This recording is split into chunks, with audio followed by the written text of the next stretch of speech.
WGN Sports presents White Sox baseball. It's Paul Konerko, Alex Rios, Carlos Quentin and the Sox as they get set to butt heads with many actives, Cleveland Indians. Hi, everybody, and welcome. With Steve Stone, I'm Ken Harrell. Since we get set to bring you the finale of this three-game set, it will be the rubber match.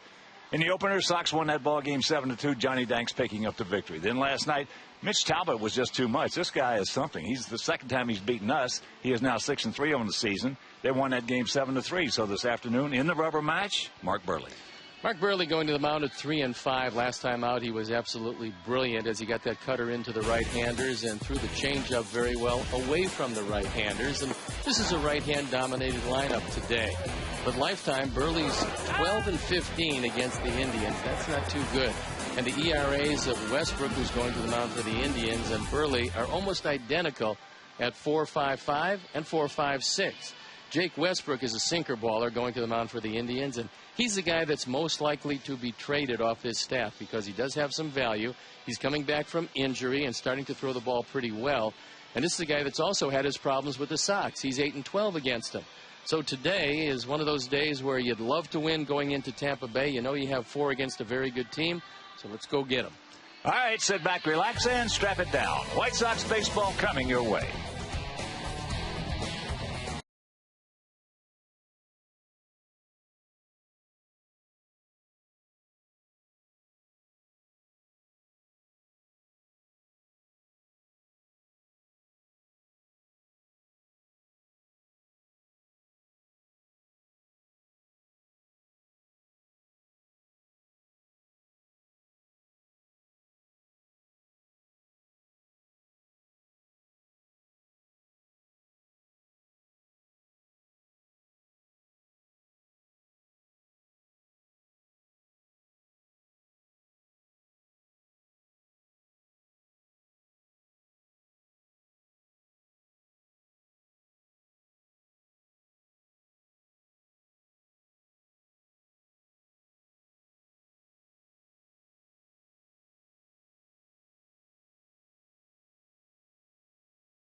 TV is sponsored in part by the Illinois Lottery Mega Millions. Friday's Mega Millions jackpot is worth $12 million.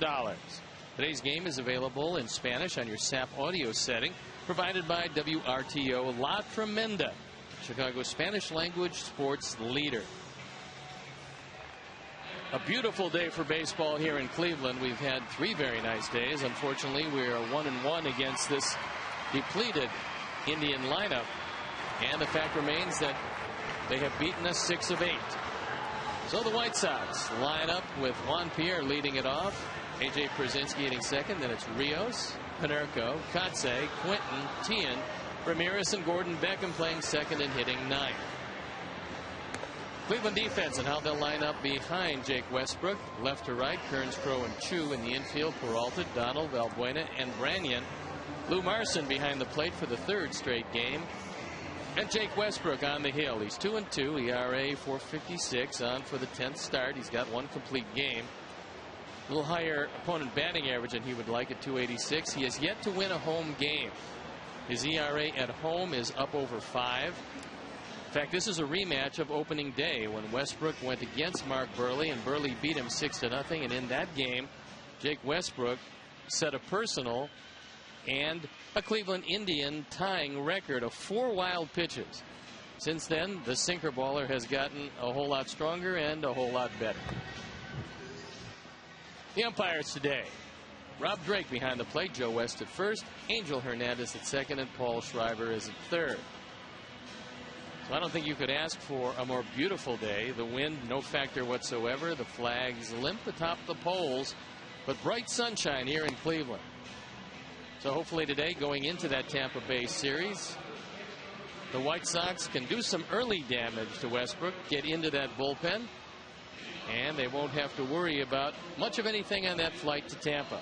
So they throw the ball around. Jake Westbrook is ready to go, and I'll turn it over to my play-by-play partner, Hawk Harrelson. All right, Stone Pony, thank you. And once again, good afternoon, everyone, and welcome to White Sox baseball right here over WGN Sports. So happy you could join us for the finale of this 3-game set. And before we show you our picks to click, you at home, select yours. As Juan Pierre stands in, hitting at .261. First pitch of the ball game is taken for a strike. Pierre 2 for 8 in the series, but lifetime against Westbrook, he's faced him 10 times, and he has drawn the collar. Peralta in on the grass at third, and that ball hit into left center field. Trevor Crowe is there, makes a catch. Out number 1. And the last thing that Juan wants to do is hit the ball in the air. But when you've never had a hit off somebody, those things happen. So here's AJ.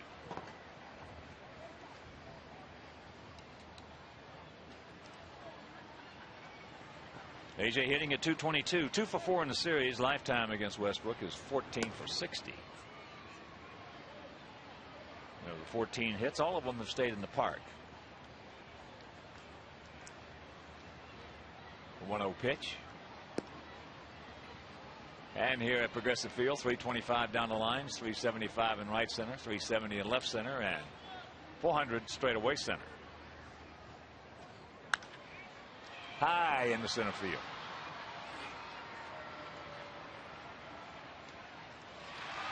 So with 2 out, let's check out our Dodge picks to click. Jim Angio, our director and crew. LA went with Mark Tien. Steve's gone with Gordon Beckham, Terry Hanley, Mike Williams, and all the good folks out of Bolingbrook. We're going to go with Mark Kotsay. And for more information on our entire vehicle lineup, log on to Dodge.com or stop by your Chicagoland or Northwest Indiana Dodge dealer. Alex Rios hitting at .308, 9 homers. He's driven in 23. Both of these pitchers work very quickly.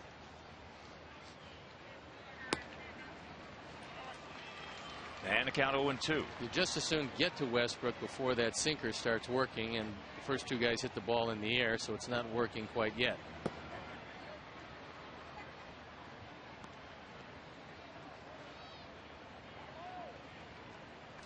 You see, Jake Westbrook has not had a whole lot of success against the Sox. Quick making slider outside, and the count 2-2. Ninth meeting of the year between these two clubs in the first 8. Cleveland has won 6 of them. That's right off the end of the bat. Easy inning right here for Westbrook. Couple of 5 balls, a little ground ball after half inning of play. It's our Sox nothing, and the Tribe coming to bat.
with Crow leading it off, then Chu, Kearns, Branyan, Peralta, Laporta, Valbuena, Marson, and Donald hitting ninth, playing shortstop.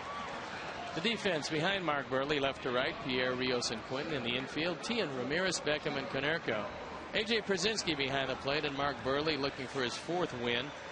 ERA 4.5. This his 10th start. Last time out he was absolutely brilliant, hoping to follow it up here today. Switch hitting center fielder Trevor Crow stands in, takes first pitch strike from our 31-year-old southpaw. Crow 0 for 9 in the series, comes in hitting at .261. And the count 0-2. Indians hitting at .247 as a club with a 4.45 team ERA.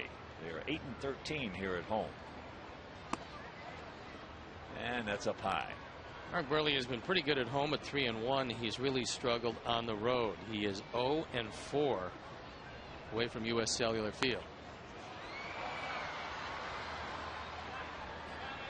Fouls that one back right side.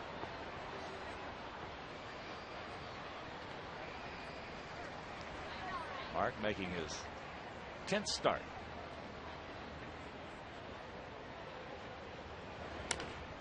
The comebacker. And that is out number 1. And hopefully Mark can reverse the trend, because his ERA in U.S. Cellular, which has never been known as a pitcher's park, is a very respectable 3.28. But on the road, 6.46. So he'll have to turn it around today. So here's Chu. Shin-Sin Chu, 2 for 9 in the series with a homer, comes in hitting at .304. 7 homers and 25 driven in.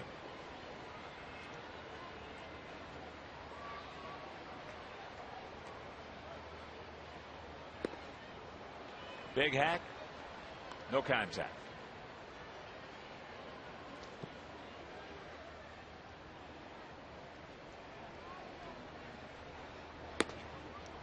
And that pitch off the plate inside. Usually left-handers don't have a tremendous advantage against Chu. He's that good a hitter.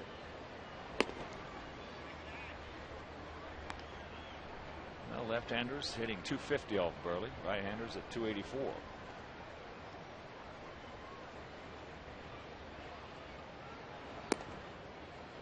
And the count 3-1.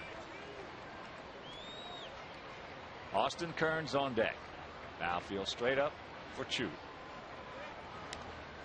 And a full count. Mark got a fastball where he wanted it. He got it up and out of the zone. Too inviting for Chu to lay off. And there's a look at Austin Kearns, who's swinging the bat as well as he swung it in many a year. And the payoff pitch. Line shot. Carlos gets over. Cuts it off. Chu makes a hard turn. Pulls it up, and a good thing he did. Well, I love that style of base running, though. You run as hard as you can to first base, taking a big turn and putting all the pressure on the outfielder. In this case, Carlos Quinton. If Carlos bobbles the ball for even an eyelash, you've got all your momentum going towards second base, and Chu would have wound up on second base. Carlos does a nice job of getting to it, realizing that Chu has good speed. He gets it in quickly, holding him to a single. That's George Brett style. Everything's a double to you. See, it's not. Here's Kearns hitting at .301. 3 homers. He's driven in 20. He's 2 for 8 in the series. And lifetime against Marcus. Faced him 3 times. Has a couple of hits. He was trying to pull just about everything yesterday. So Mark Tian, Alexi Ramirez better be heads up.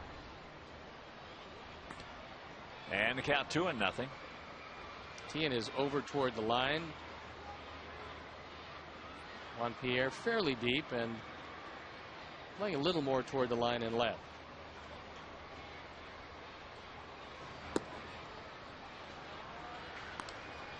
Burley just looks in. Would this be one of the guys you gave the 3-0 green light? I would. I don't know what Maniac is going to do. Taking all the way. We talk about this is not a whole bunch of clubs have a what you'd call a consistent, solid 3-0 offense. And we're one of them. Got to look at Steve Smith down at third base, giving the signs to Kearns. You've got a chance to pick Chu off if he decides that he's going to run 3-1.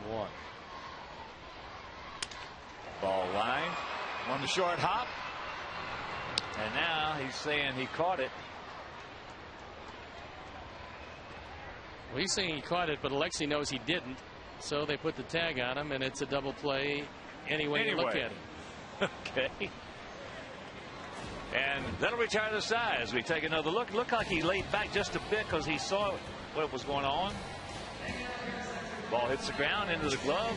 And the umpire said that it was a line drive 6-3, actually a 6-4-3 double play.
First pitch to Paul Konerko, leading off here in the top of the second.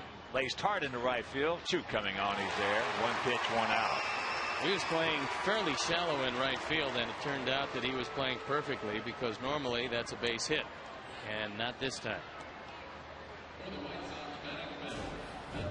can tell that sinker isn't working all that well yet. Chu makes a good grab. So here's Kotsay. Mark hitting at 220. 4 for 9 in the series with a couple of RBIs. 3 hits yesterday as he takes ball 1. Outfield slightly to the left. And the count 1-1. That baseball was about ready to fall into the lower deck and just stuck in the railing. It did. Changes up, had him out in front off speed, off balance, 2 down.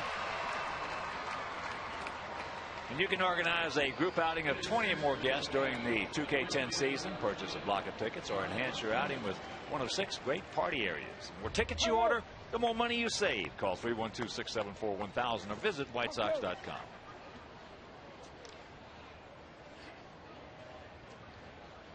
Carlos Quentin hitting at 217, 4 homers. He's driven in 24.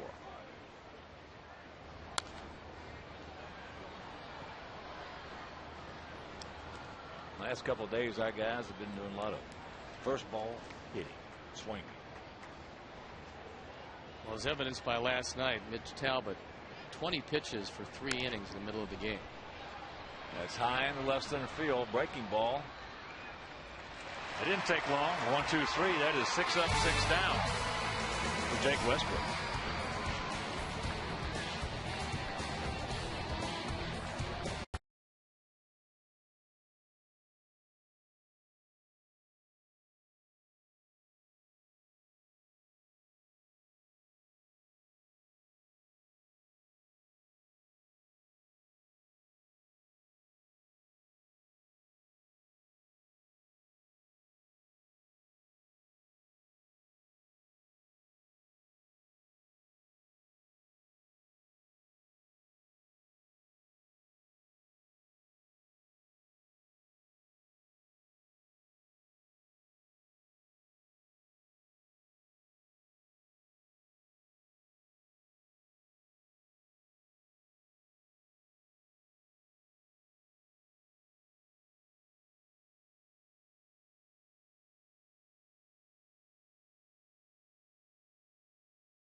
Russell Brennan stands in with a 1-0 count. And it is 2-0.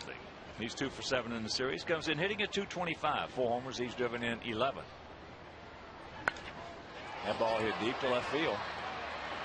We are back on the track right in front of the fence. 1 out.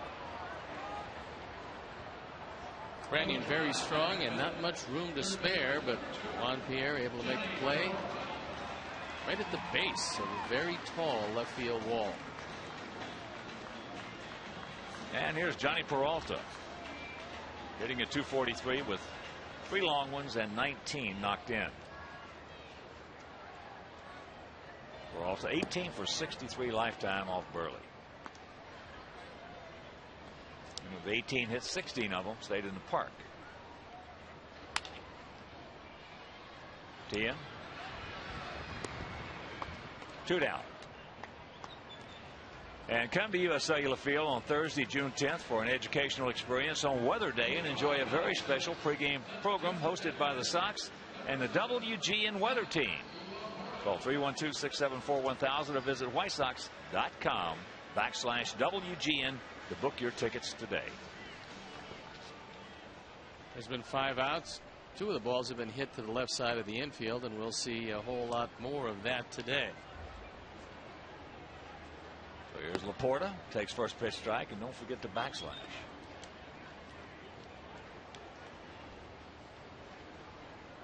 You know what that means?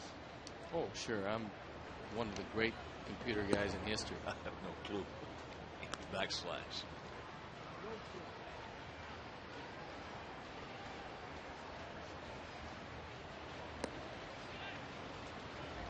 Two and 1 count to the 25-year-old. Laporta 1 for 10 lifetime off Mark Burley.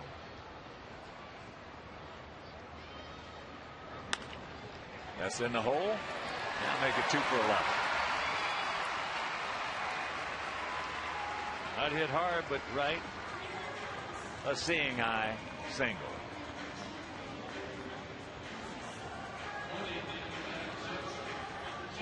Valbuena had one of the big at-bats last night, and it seemed fairly innocuous. He came up with runners at second and third, nobody out, and the infield pulled in looking for a ground ball. Jake wound up throwing 2 fly balls in a row, 2 sacrifice flies in a row from Valbuena and Marson. That one put a little daylight between the Tribe and our ball club. Seems like Valbuena is always in the mix in beating us. Last year and this season. Can I check it up? And the count 0-2. He's only hitting 140. A couple of homers, 11 RBIs.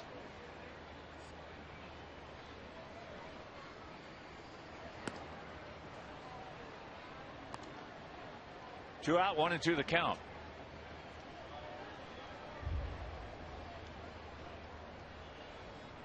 Uh-oh. Yeah, he called a balk. And Mark Burley can't believe it because he's been using that move for as long as he's been in the league. And for as long as he's been in the league, that's been very effective. This time, Joe West on the job. Watch it again. I'm having a hard time seeing where that's a balk. Now Joe's going to give him some argument because Mark's saying, what do you do? Joe, just get over there and umpire, will you? Yeah. Just get over there and umpire. No, that's all. Ozzy's coming out to talk with Joe, and what he's going to say is, Joe looks like he is looking for problems with us. Well, then he's telling Ozzy, don't come out. He's going to throw Ozzy out of the game if he does. I tell you, the last couple of years, Mr. West has had some problems with the White Sox. Well, and then he's telling Ozzy to get, you know, he knew that he was going to throw him out. He's a joke. He's up. becoming a joke is what he's doing. He's becoming a joke to the umpiring profession. Well, Mark Burley has been using that same move since he's been in his league. I've taken a look at that move for quite some time. I also have as many years in the league and more years, I believe, as Joe West. And that was not a balk. Joe is it's getting to be that time, I think, for Mr. Joe West. Well, an early exit for Joe, and Ozzy is just continuing to air him out and still airs him out. And now Joe has to come. Now Joe's going to come back over again, and I believe that's the lineup card that he's going to pick up. Probably saying if you're interested in interceding in the game, here's a lineup card. You do it. He just looks for trouble against us. He's got ears, big ears against the White Sox. Anytime you can't say anything to an umpire, you got a big problem, and we got a big problem with West. Well, Don Cooper is smiling because he's seen the same move that we've looked at all these years. Little comebacker. And that'll do it. We'll go to the third.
Same move forever.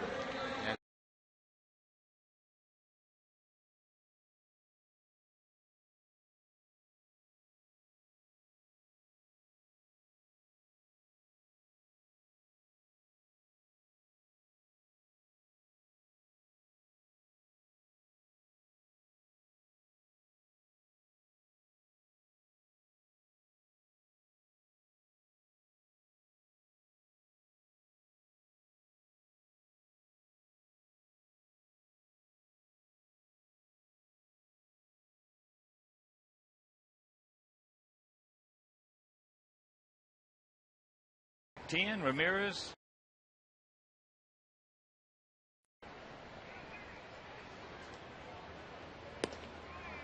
First pitch strike. 10 hitting at 242. A couple of homers he's driven in the 11.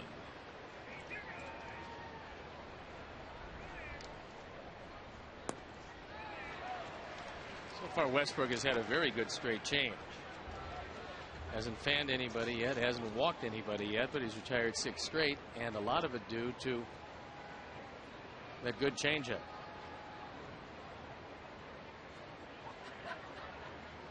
The 0-2. Indians are hoping that Jake Westbrook throws the ball very well, Kerry Wood throws the ball very well, because they're hoping that they can move both of those guys.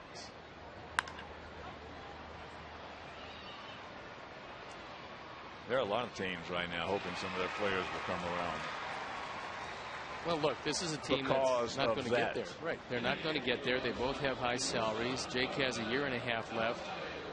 Kerry has this year, but if he reaches 55 appearances, it kicks in another year. You probably won't get that with the Indians. But if Kerry can start throwing the ball well, there's a lot of guys that need the late inning relief help. So here is Ramirez hitting at 245, 3 homers. He's driven in 20. Yep, a lot of teams hoping for that very same reason. Some of their guys stay hot, get hot, stay hot. There's a few guys that would take their right fielder. I don't think they're going to move him now. Here's the bunt. Westbrook, no chance. So you can cancel a post-game show. First hit for us. Pretty good idea by Alexi. He saw that Peralta was back at third. When you force the pitcher to make this play, you're not going to get anybody who can run. Westbrook wisely, after bobbling it, just put it in his pocket and moves on to the next.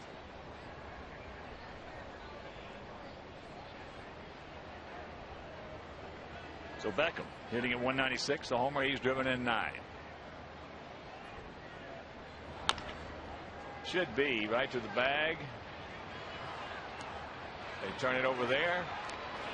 The first, and now the pickle, and they put it on. So the double play, and that'll retire the side. Nothing across. We do pick up our first hit, a bunt single by Ramirez, and still no score.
Bottom of the third inning, no score. Lou Marson, the catcher, hitting at 206. No homers. He's driven in 3. Marson has a run batted in each of the first 2 games of this series. Use that one foul.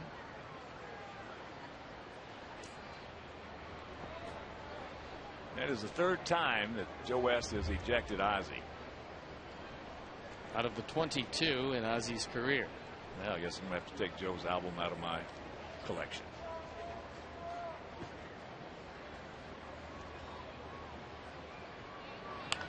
Breaking ball.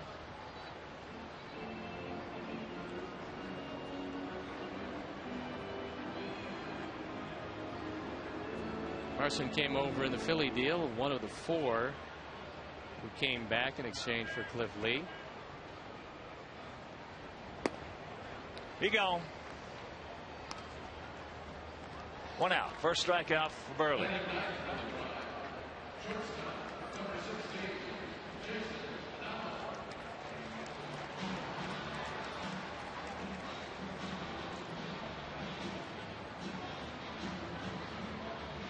Jason Donald was a very happy man last night as he came up in the 3rd inning and hit the first home run of his career. He's 3 for 5 in the series. A couple of doubles. That's the only 2 doubles he has. And the homer.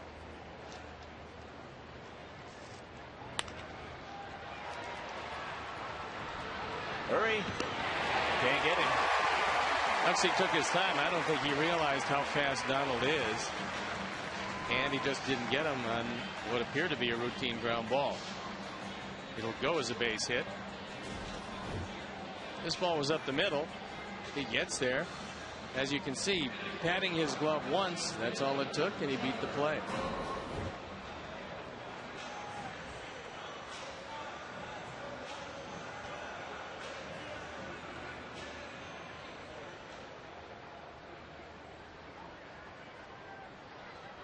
So here's Trevor Crowe. Hit a comebacker, a soft comebacker to Burley. Now Marsh will play around with Joe West over there. Burley. He's going to probably keep Joe standing there for about 4 or 5 different calls. Burley's got a lot of Dennis and Menace in him, I'll tell you that. If you didn't like that, Joe, I got another one for you coming up. Sandy Alomar now talking with Jason Donald.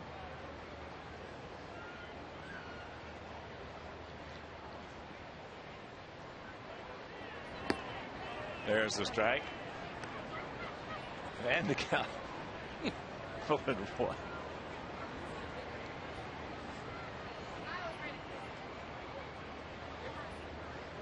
Sandy Alomar, what a manager that guy's going to make. I was thinking about it, but you know, we talked about it. He's called the balk again. And now he just throws him out of the ball. Joe Burley on I tell you what, Joe West deserves a suspension is what he did. He needs a rest. Well, he needs a rest. He's interjected himself into this game and hurt our chances to win the game. Mark Burley can't believe it. I'll tell you what, Mark Burley is one of, Joe West just wanted to stick it right up his behind, and he did. He should be suspended. That is a flat out absolute disgrace to the umpiring profession what this guy has been doing. Well, you've got Angel Hernandez who's trying to get in the way of both Don Cooper and get Mark Burley out so Burley isn't suspended. This is one of the most mild-mannered guys around. West doesn't care. No, he does not care. He is an absolute, I'll tell you, he's an absolute disgrace. He used to be a good umpire.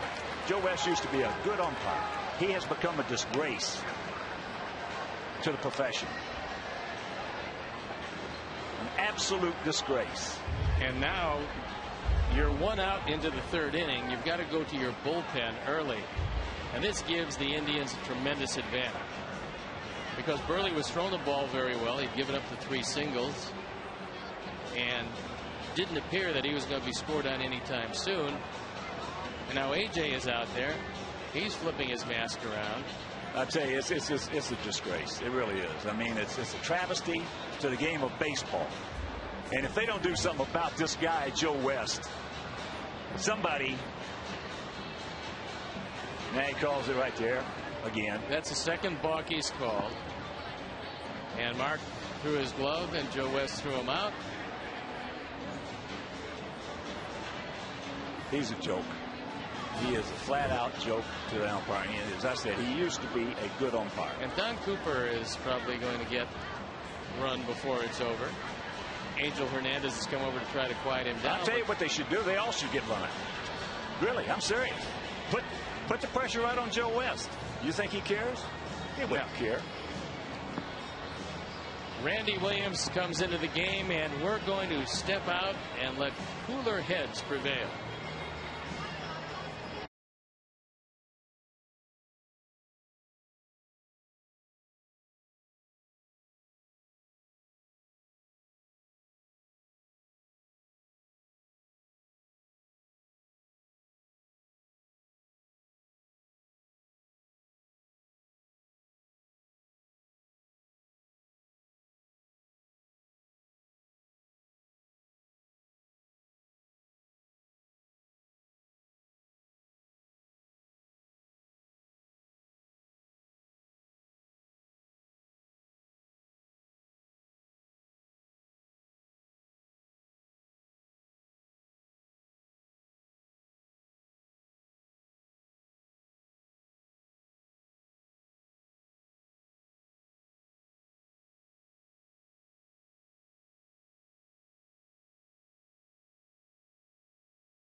The last thing you want to do, I mean, he's a guy who's come in the 6th and 7th inning at times, but sitting around and not even loosened up. You don't want to rush yourself here. Take as many pitches as you possibly can. He's going to inherit Donald at second base. It's a scoreless game. That man belongs to Mark Burley. Don Cooper is absolutely beside himself. Angel Hernandez came over to quiet him down. All right, we're going to show you again that balk that he called on Burley. Now, he said before he took his knee back behind the rubber, you can see right here that that leg is going towards first base. It's not going towards home. And he calls it on him. He just to prove a point. He lifted that knee straight up. Yeah. But he's been lifting the knee straight up for 11 years. I was to say he's doing the same thing. Then Mark drops the glove. Joe West throws him out. And watch it from center field.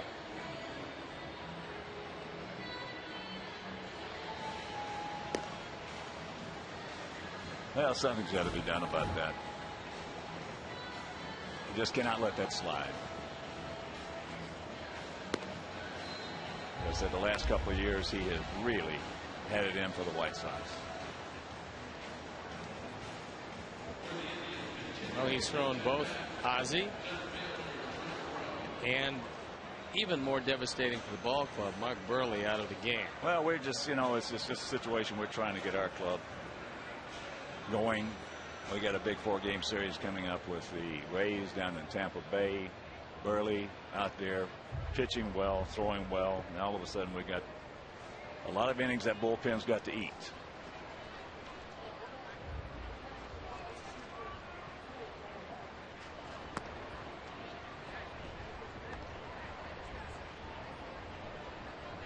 Well, the one advantage I can see, and that is a silver lining in this particular cloud, Jake Peavy was talking about his arm a little fatigued.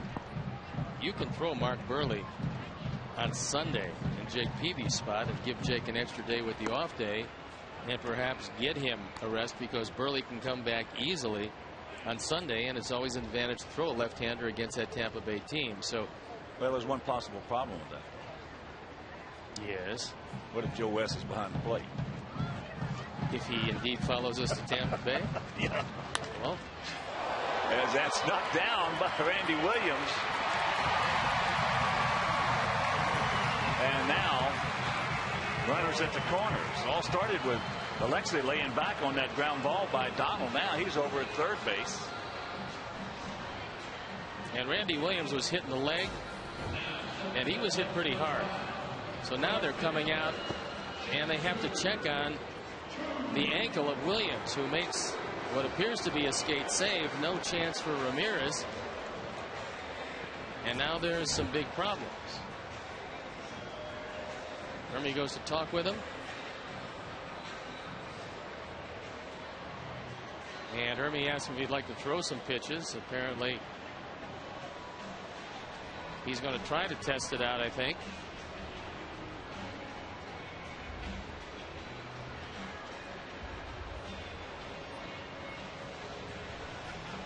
That ball would have gone back up the middle for a base hit and a run scored had he not knocked it down. Says he's all right. He's okay. So now you just have to face their best hitter in a key situation. And he singles sharply back in the first inning to right field. So one out, runners at the corners. And rubber match of this 3-game series.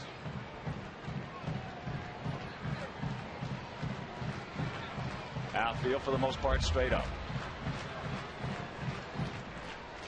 Good lead by Crow. Could be, should be. Low throw dug out nicely by Pauly, and that'll retire the side. They threaten, can't score. We'll go the fourth scoreless.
First pitch to Juan Pierre.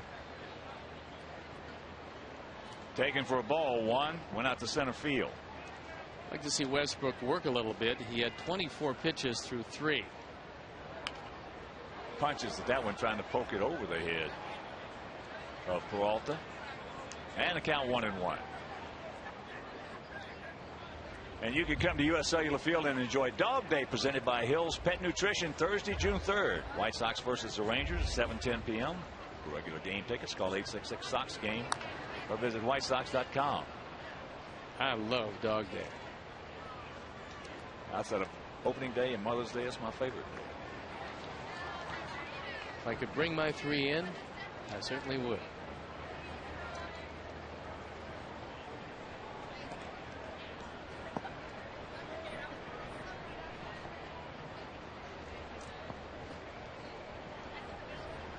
1-2 pitch. That ball hit into the gap. Stretch, get on back there. Nobody's going to get that one. So Pierre will lead it off here with his first ever base hit off Jake Westbrook, a double into left center field.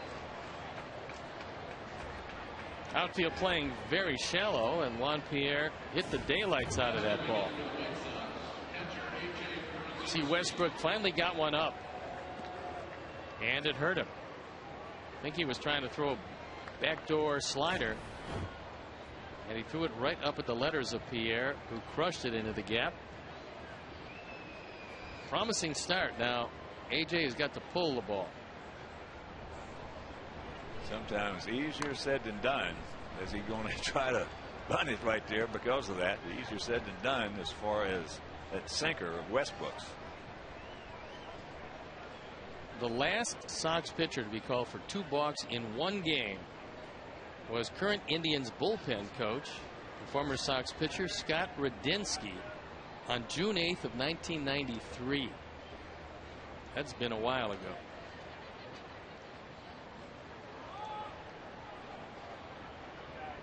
A 1-1 to count to AJ. He also went out to Trevor Crowe in center field.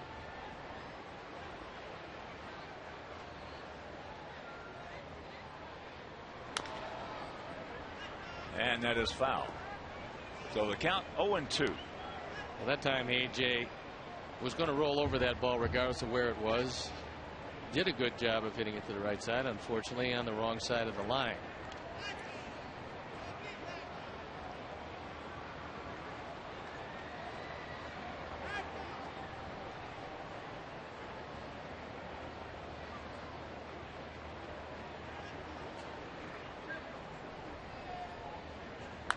That'll get the job done. Nice at bat right there for AJ.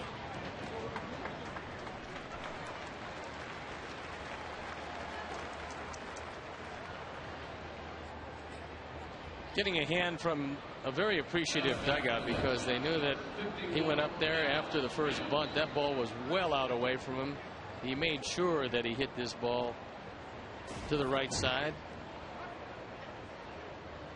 Now Pierre's 90 feet away from scoring the first run of the game. And they're playing the infield back with 1 out.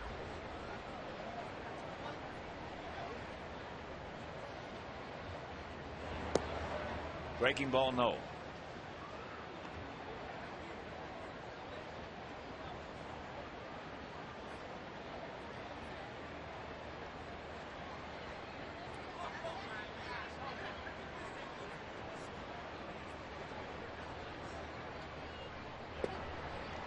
And there's a strike. Pretty good pitch to hit right there. Couldn't pull the trigger. Outfield, not equidistant. Bunts just a bit. Best arm in the outfield by far. Chu in right field. He has 2 assists in this series. Alex just 2 for 14 lifetime off Westbrook. And there's that nice changeup. Here's where, if you're Juan Pierre, knowing that Westbrook is thinking about a strikeout, you anticipate one in the dirt, and a lot of pressure falls to Lou Marson to block anything down. Lays off the breaking pitch. Nice play by Marson as he shifted his weight properly, got in front of that ball, and was able to smother the short hop. Take a look at Marson. That breaking ball out in front of him. He does a nice job of making sure Pierre stays right where he is.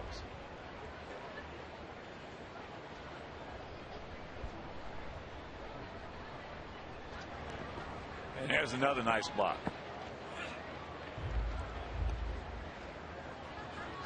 So now a full count. That was a straight change, and he just steered it right into the ground. Yeah, Konerko on deck. Still will not give in to Alex. Breaking ball, and that's ball 4.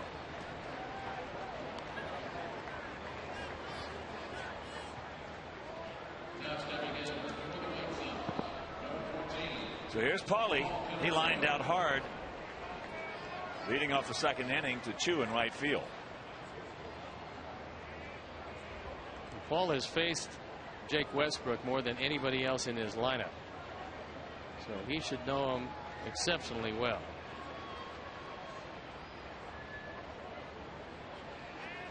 Well, the one thing you don't want to do here is turn over the head of the bat.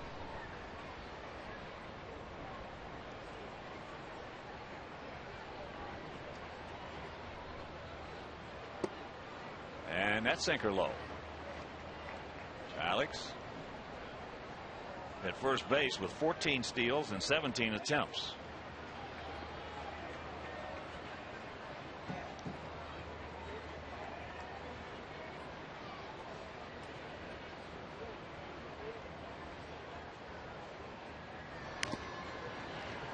We got Tony Pena loosening up in our pen. But because of where the pen is situated, both for the cameras and us, we can't see him. But I do see a baseball being thrown, so I'm going to take their word for it. Yep. That's the look at the bullpen. So we know a catcher's warming up. 1 out, 1-1 to count. There's a shot base hit. That avoid Paulie. Alex on his way to third base. Here's the throw. Safe. Now Paulie goes into second base. It's probably going to be E7. We'll have to see exactly how they score it, but the ball got away from Peralta on the short hop. Alex Rios putting some pressure on Austin Kearns. Paulie drives in run number 32. That's the reason that he's sitting at second base, is because of the pressure of Alex Rios. Now they're just going to go ahead and load him up by putting Kotsay on. And they do call it E7.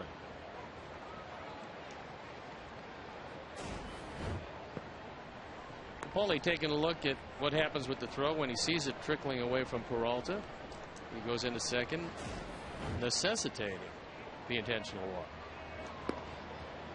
And Carlos Quentin, the on-deck hitter.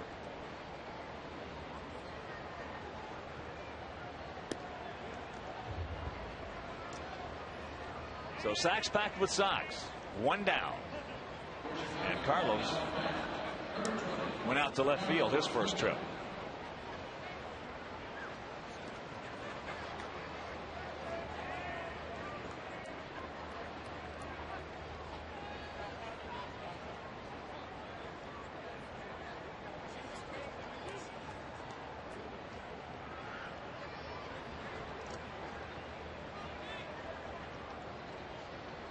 Outfield.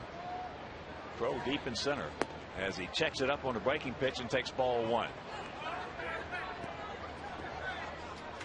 First pitch in this sequence, in this scenario, always big. Advantage goes to Carlos. Bit of a gap out there in right center. Big hack. Had a pretty good pitch to hit right there and just pulled his head at the last moment. Good speed at third. Westbrook throws that fastball right by him.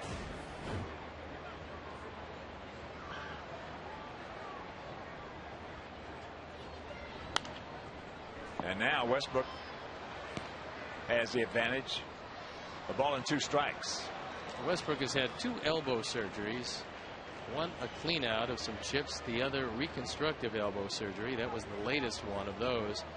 And has been on the disabled list 7 different times.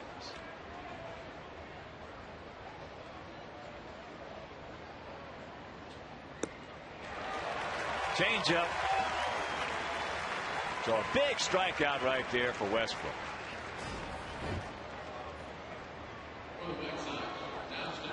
Bottom just fell out of that one. Carlos looking fastball. That's the advantage of a good change. You get fastball spin, but the ball just doesn't get there. And that'll bring it T in. He went out to left field. Mark had a big 2-out, 2-run double in the first game, in the first inning. That change up outside.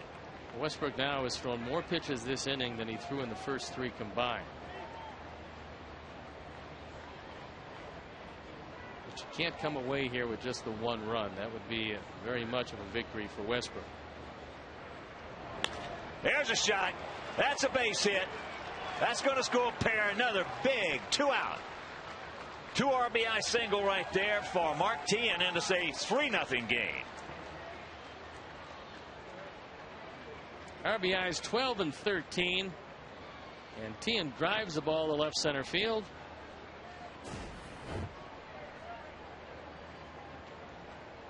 That sinker down. Mark likes the ball down there. And it turns into a pretty big inning as Tim Belcher comes out. He wants to have a word with Westbrook.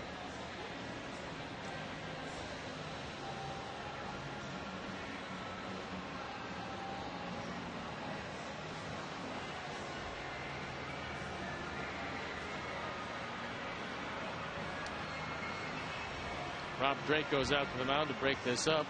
Nobody loosening up in the Cleveland pen, so let Belcher have his say, and now we'll get on with it. And that'll bring up Alexei. Picked up our first hit last inning, a bunt single.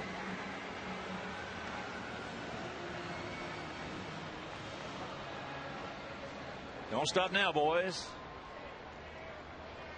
Kotsay at third. Teahen, decent lead at first. Another nice stop by Marson.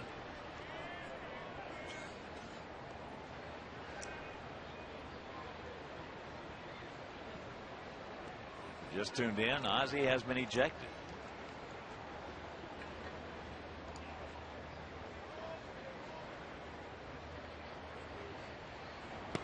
By Joe West for the 3rd time.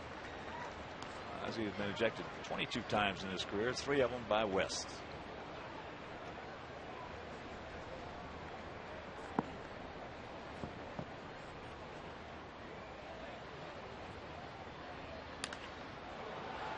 High into left field.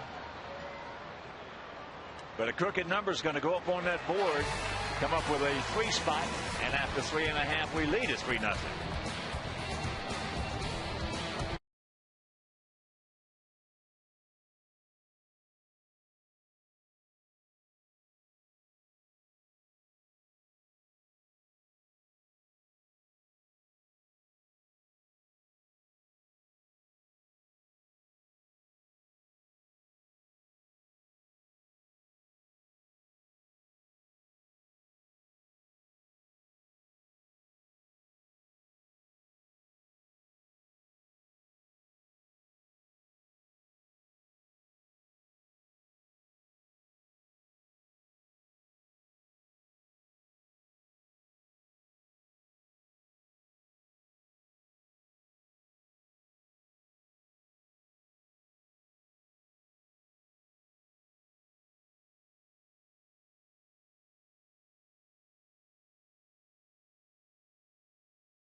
We'll lead it off here in the bottom of the 4th inning. 3-0 Sox. Randy Williams down low, ball 1. Kearns hit into a 6-4-3 double play.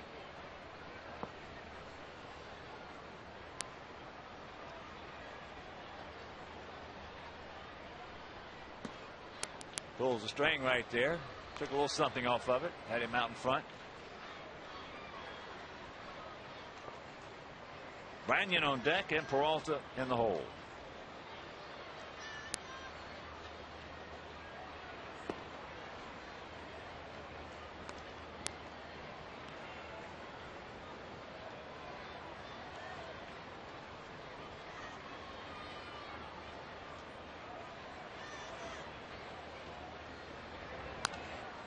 And that's back. 2 balls, 2 strikes. Finale of his 3-game series. Sox won the opener 7-2. Then last night, Mitch Talbot picked up his 2nd victory against us this year, his 6th of the season. As the Indians won it 7-3. And there's a shot. Oh, the leadoff single. Here's our AT&T U-verse replay. And watch the knee. Joe West was saying that his knee went behind his foot. Bear in mind that the left foot is where the rubber is. That was not a balk. Now that was called a balk, but take a look at where the knee is in relationship to where the pitcher's rubber is. That's what got Mark Burley thrown out of the game. See what's new from AT&T. Visit www.att.com. Want to know the count to Branyan. Branyan went out deep to left field, taking Juan Pierre back on the track.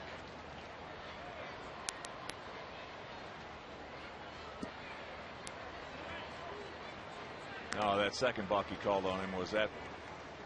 That was one of those. Well, you're playing around with me. I'll give it back to you. That was a direct result of Mark throwing over a couple of times to first base after the first balk was called. That's trouble. High off the wall. So they're going to hold Kearns at third. Trouble brewing right here. Ducks on the pond, nobody out. Fortunately, Branyan didn't get that one up because it was a line drive rocket as he was bidding for his 5th home run. Now Joey Cora goes to the mound. At 2-0, you can't throw Branyan a low fastball. I mean, I don't think you can throw him a low fastball at any time, because with an uppercut swing, that's what he's looking for. And that's going to be it for Randy Williams. Tony Pena was loosening up, and I would assume that it will be Pena coming into the game. So as Tony comes in, we'll step out, and we'll be back after these messages.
And he inherits some problems. Runners at second and third, nobody out.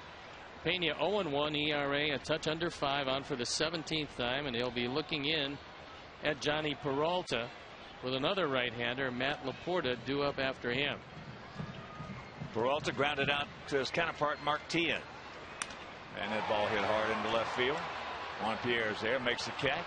So Kearns will tag, he'll score, and it's a 3-1 ball game.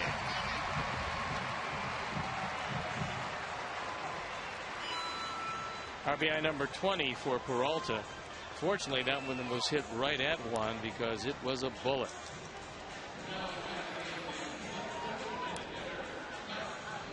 And the Sox and the Cubs rivalry continues this season as the winner of the series takes home the Crosstown Cup, presented by BP. So for tickets, call 866-SOX-GAME or visit whitesox.com.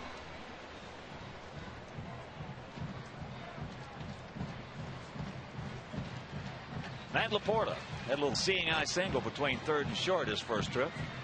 Outfield straight up. First pitch strike.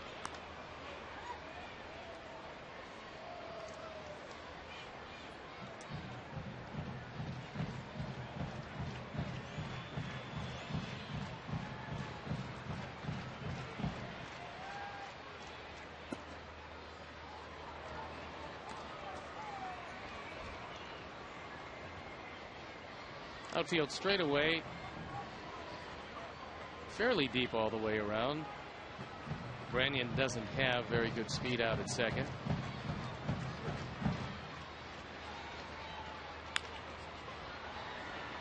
That a boy. Bad base running play right there by Branyan. We'll take it, and it's out number 2. Russell Branyan's been around a long time, and that was one of his worst efforts on the base paths. Rule of thumb is if that ball is hit in front of you, you can't take off. That's just a case where he had no idea where Ramirez was before that pitch, because if he did, he'd realize he was standing right in front of a routine ground ball. So here's Valbuena. He had a little comebacker to Burley.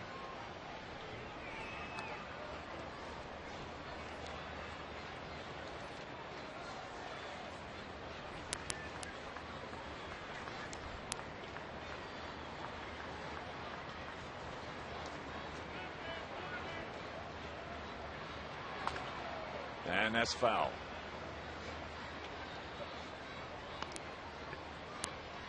Three runs, 4 hits, no errors for our guys. 1 run, 6 hits, 1 error for their guys, with 2 out and a 1-1 count here in the bottom of the 4th inning.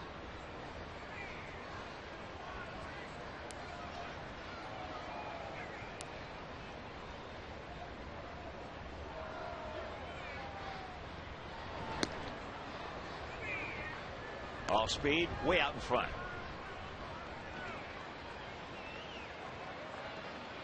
Juan Pierre is very shallow and over toward the line in left field. But you do have to give a little respect to this guy's power, so Carlos Quentin is back in right.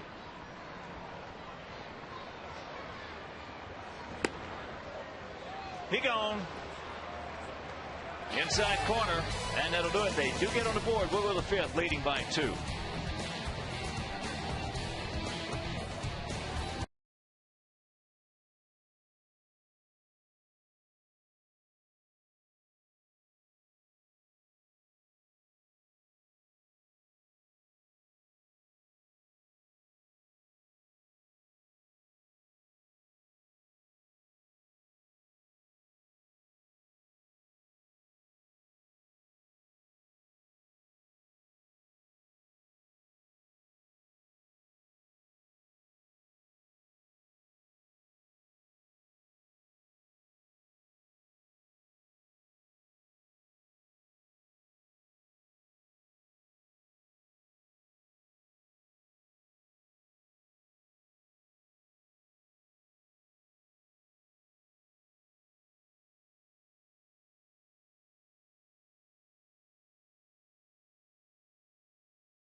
Gordon Beckham leads it off here in the top of the 5th inning. Little breaking ball strike.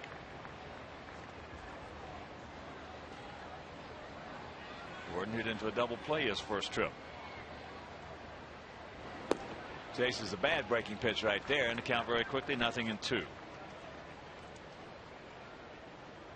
once again, if you're just tuning in, Ozzie has been ejected from this ball game, as has been Mark Burley. As Gordon, tough time with that Westbrook breaking ball.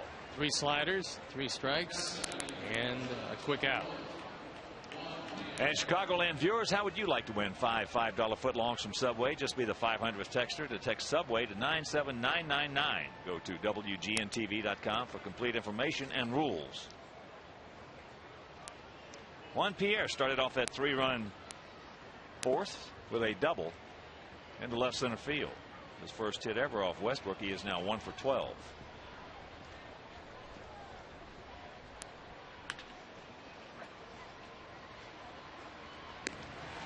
And it is out number 2.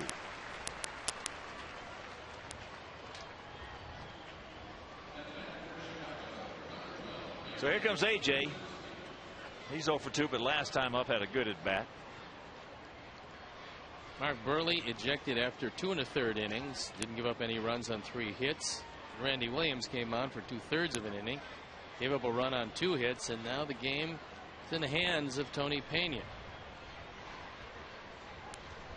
Well, in the previous 3 years, Mark Burley's had 1 balk called. And 2 today. And 2 today from Joe West. They weren't called on Burley, they were called on Ozzie. And that one almost got Alan Thomas in the Sox dugout. He's a strength coach and a good one.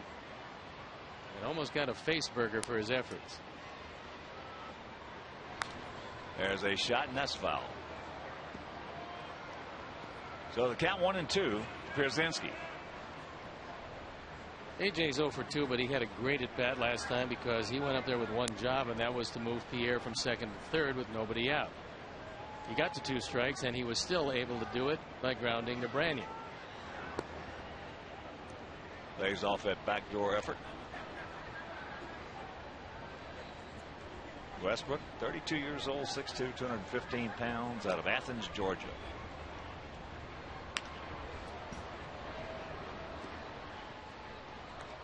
AJ just did get a piece of that.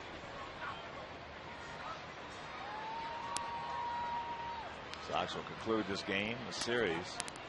This is the rubber match. Head on down to St. Petersburg as there's that changeup. AJ is hot.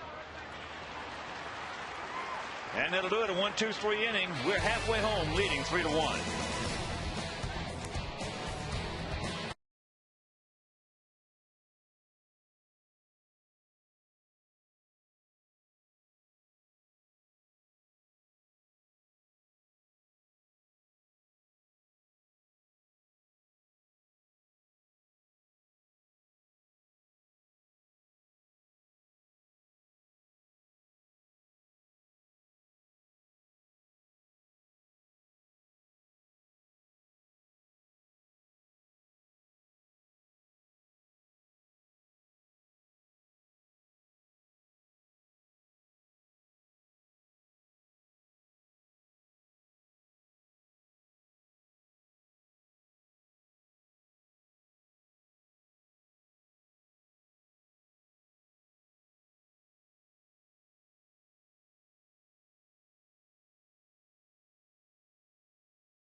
First pitch to Lou Marson, leading off here in the bottom of the 5th inning.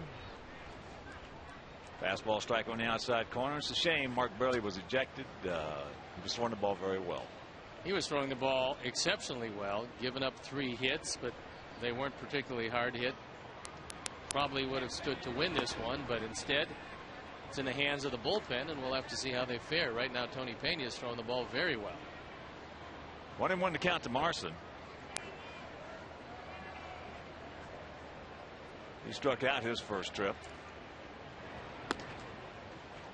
And the count moves to 1-2.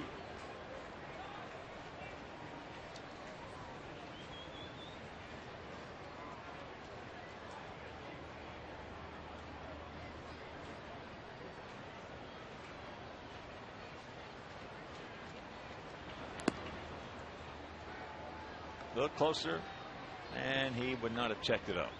Lou Marson knows that he's just filling the equipment until Carlos Santana comes up, and Santana, hitting over 300 in AAA, will be here as soon as he can no longer be a Super 2 as far as arbitration.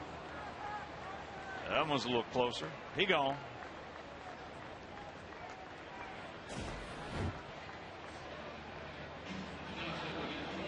Tony throws a slider. It's nowhere near the plate. And Marson goes down for the 2nd time. So here's Jason Donald. Hit a ground ball up the middle a little bit. Alexei laid back on it, picked it up, and Donald beat it out. Takes first pitch strike.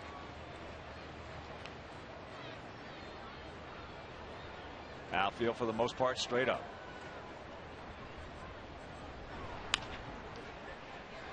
That's by Tien into left field.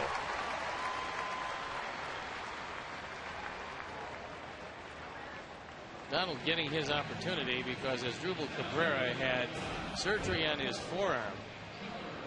A forearm broken in a collision with Johnny Peralta. They had shifted on Tampa Bay's Carlos Pena. So with Peralta playing almost at shortstop, Cabrera hit him, hit his knee, and said that he knew it was broken. They heard the crack, and that was it. Lost 10 to 12 weeks. Here's Trevor Crowe. He's 1 for 2. Had an infield single. Takes first pitch strike. You know, usually when you break something like that, you will hear a pop. Especially on that type of collision. And the oddity was that they had went to that radical shift, and that's what eventually got him hurt. I made that fateful slide into second in Mason spring training. I heard 2 pows, pow, pow. I knew what the first one was. I knew my leg was broken. I didn't know what the second one was. And then when I picked up my foot, I couldn't see it. That was it. That was the second one. Turned the wrong way. My foot was pointing. My toes were pointing down. And that was about it.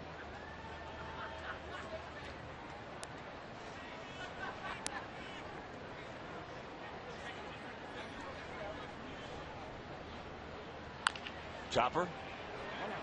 Tien's very quickly going to go. They can't turn it. But they get the lead man. 2 down.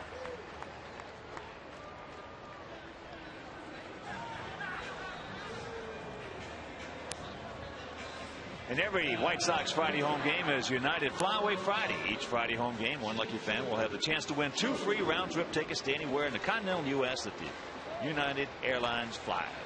United, proud to fly the Chicago White Sox. With Grady Sizemore and Asdrubal Cabrera out of the lineup, 2 becomes probably the most dangerous hitter they have.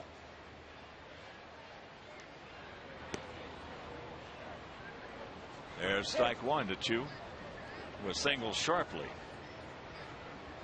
That was in the first inning into right field, and then he hit into a 4-6-3 double play.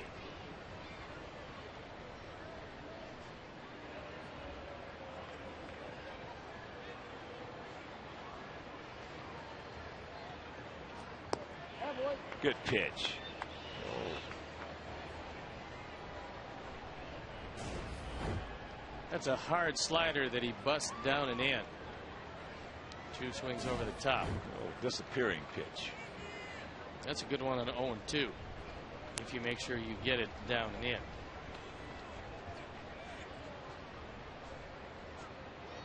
Pretty good lead.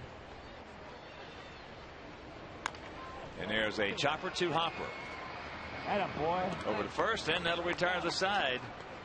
Another good inning for Tony Pena. We'll go to the sixth, leading by 2.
This inning, that's the 6th. Alice will win 100 chances, take home the Powerball jackpot.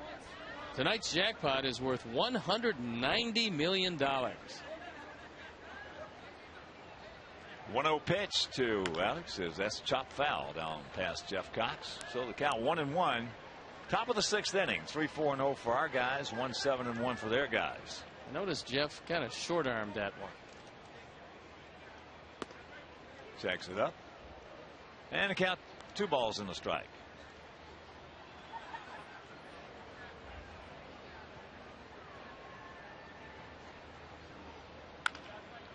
Smash back through the middle. So the leadoff man aboard. Good speed aboard.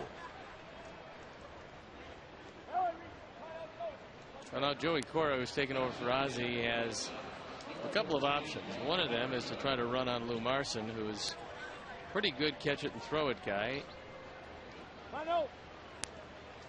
And the other would allow Paulie to swing away. He's hit the ball very hard twice.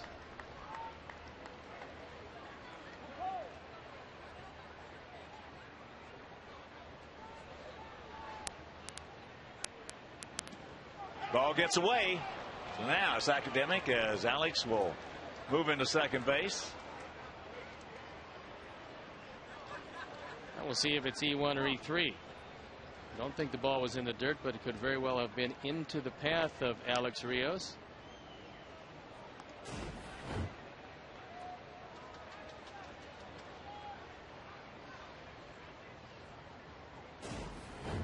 And they do go E1. Now Paulie's got a job to do. First time up, he lined hard to Chu in right field. And back in the 4th inning, ripped a single in the left field, knocked in a run, and scored later. As there's a breaking pitch right on the outside corner.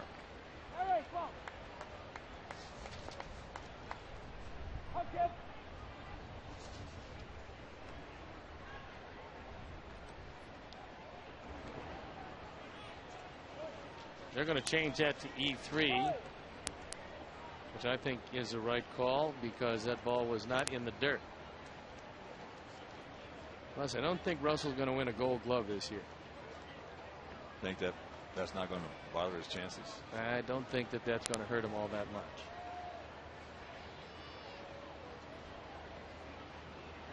Big pitch right here, the 1-1. Checks it up. 2 balls and a strike.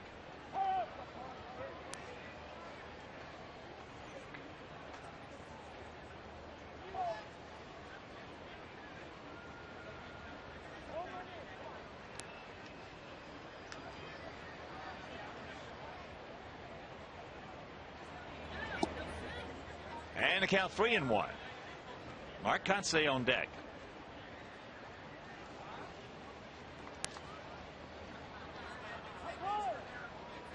The catbird seat for Paul.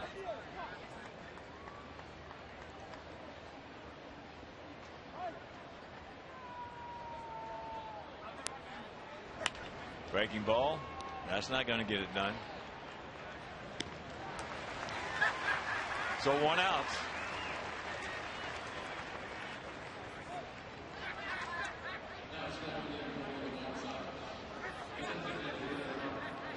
And here's Kotsay.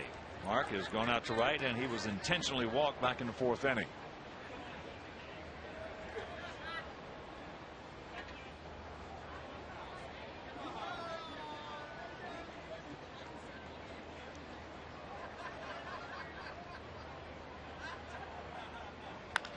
That ball hit deep into right center field.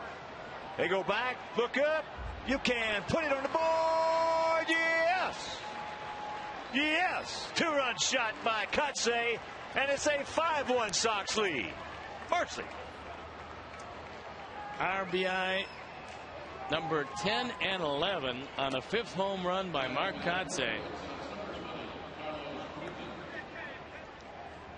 That ball got out of here in a hurry.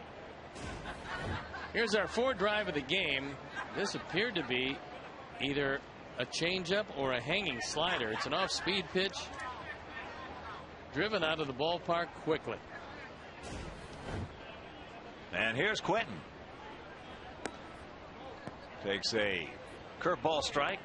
Carlos 0 for 2. He's gone out to left, and he has struck out. And of course, with that home run by Kotsay, the Alex Nelius family will donate $100 to White Sox charities for every Sox homer hit throughout the course of the season. That is number 50. So $5,000 donated by Alex Nelius in loving memory of Ursula. Chopper up the middle. Valbuena. Little jump throw. Nice pick by Branyan. 2 down.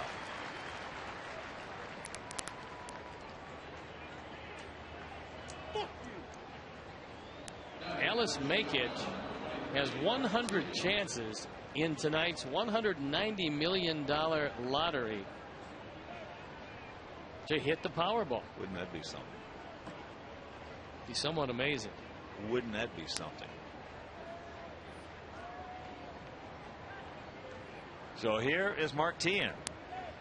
He had that big 2-out, 2-run single in the 4th. Made it a 3-0 ball game.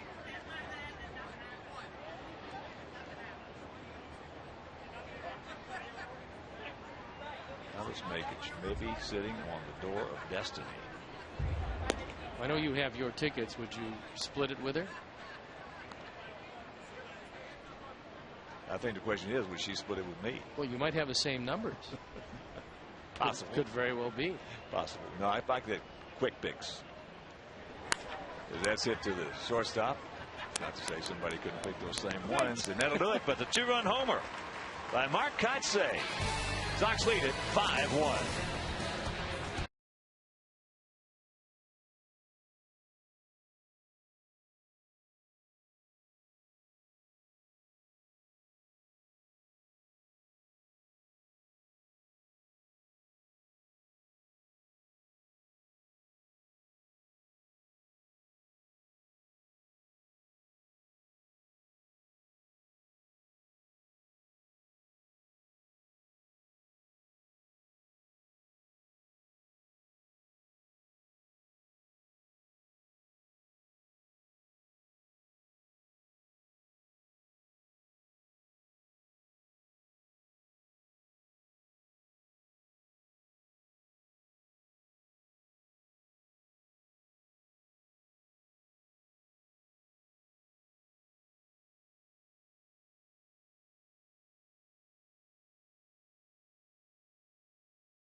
First pitch low.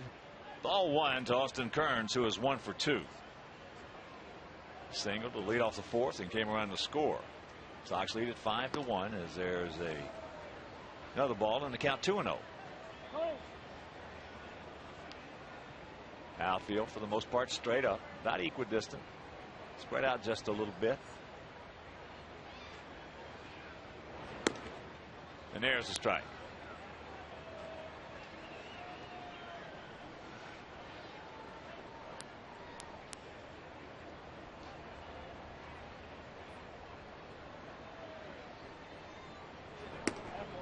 And the count evens at 2. Tony Peña has done a nice job, and he's getting a very nice outside corner from Rob Drake.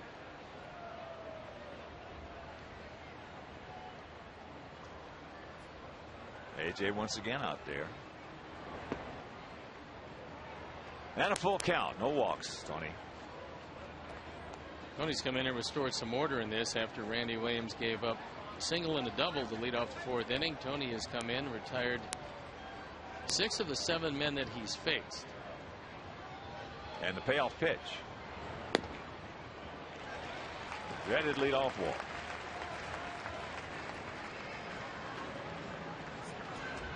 And right now let's check out today's U.S. Cellular text poll question. It is, should Major League Baseball ratify a schedule comprised of fewer interdivisional games? A yes, B no. Just text A or B to 97999 and watch for the results later in the game. Well, that was what used to be called the balanced schedule, where you didn't have 3 trips to cities in your division. You had 2 trips to everybody's home ballpark. Well, you're not going to satisfy everybody. That's No. not going to happen. The only thing that would interfere with that would be interleague play, and the fans love it. I love it. Everybody loves interleague play, for the most part. Some of the managers don't. Some of the players don't. There's Branyan fouls that one away left side. He doubled high off the right field fence back in the fourth. I think you could still have a fairly balanced schedule without doing away with interleague play. Well, certainly you could. But I like, look, baseball, with the exception of last year because of the economy and everything, baseball has been breaking its own attendance record each and every year for a while. That old saying, if it ain't broke, don't fix it. Same thing with revenues, and again, the economy being what it was last year, things went down just a bit, which was anticipated.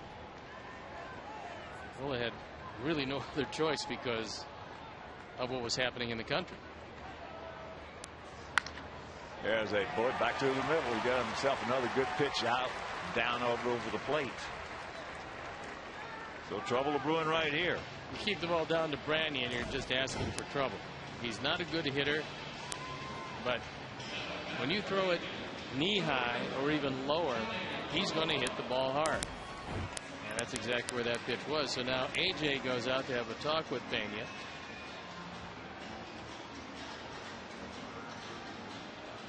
First man Tony came on to face in a similar but not as critical situation was Peralta, and he hit a sacrifice fly. So Don Cooper gets to the top of the steps. He's going to come out because he wants Sergio Santos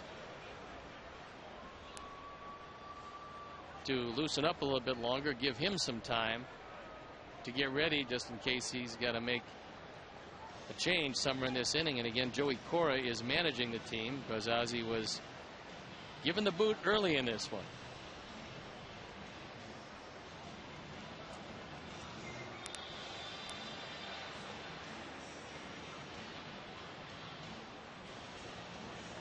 So Coop has his say. And here's Peralta, who's 0 for 1. He's grounded to third and had a sacrifice fly.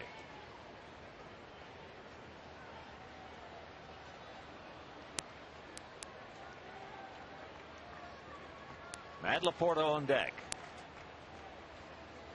5-6-0 for us, 1-8-2 for the Tribe.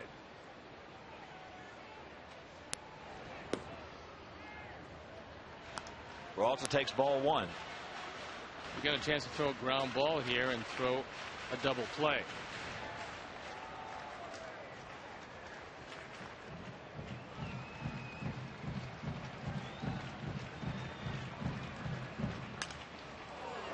Watch out.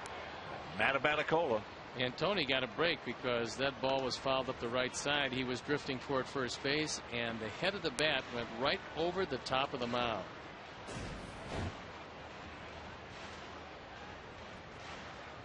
He breaks the bat. See Tony going toward the right side as that one comes pinwheeling right across the mound.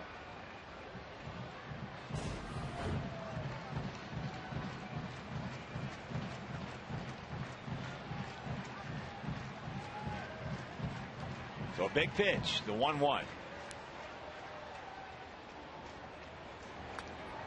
Nice. Right in the outside corner. Foul back. So now Tony in command of the count at 1-2.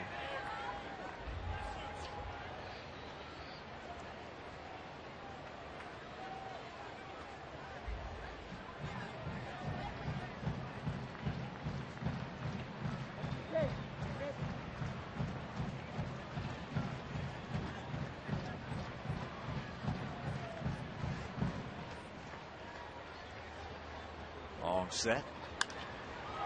And that ball into center field. Kearns all of a sudden realized who was out there. Started to go back and tag him. So one out. Well, he also realized you're 4 runs down. You have to get too adventuresome with only 1 out. Was well, if you think you can make it, you still got to go. But he's not going to run on Rios in that situation. Got to get 1 back with 1 out. Here's Laporta. Laporta is 1 for 2 at a single in the hole between third and short. And then back in the 4th inning with Branyan on second. And 1 out. He had ground ball right to Alexei, and Russell took off for third base and had no chance. Porter leads his team, grounding into 6 double plays. Get foul. It will, thank you. Only hung that one up in the eyes of Laporta. Yep. Because a good slider he is not going to handle. That didn't happen to be a good one, and he just missed a double down the line. Laporta with his Ryan Garco uniform on.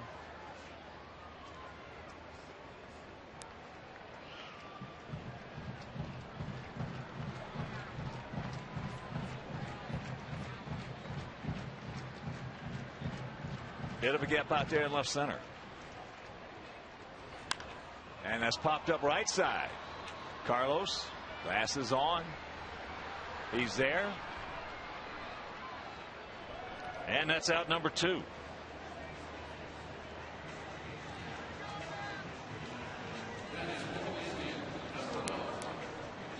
And you can visit the official online shop of the White Sox.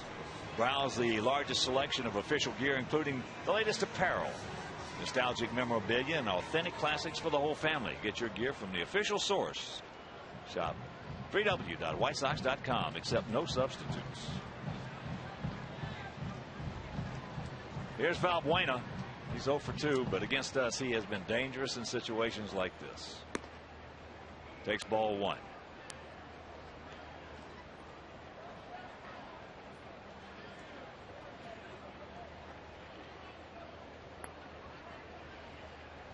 He and Cayaspo of Kansas City.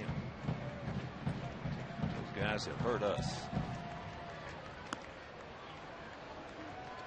And now the count 2-0. As I mentioned, we're going to board our charter, head on down to St. Pete, start that 4-game series tomorrow against Joe Maddon's Tampa Bay Rays. They're going to run Neiman, Price, Davis, and Shields out there. We're going to run Floyd, Garcia, Danks, and Peavy.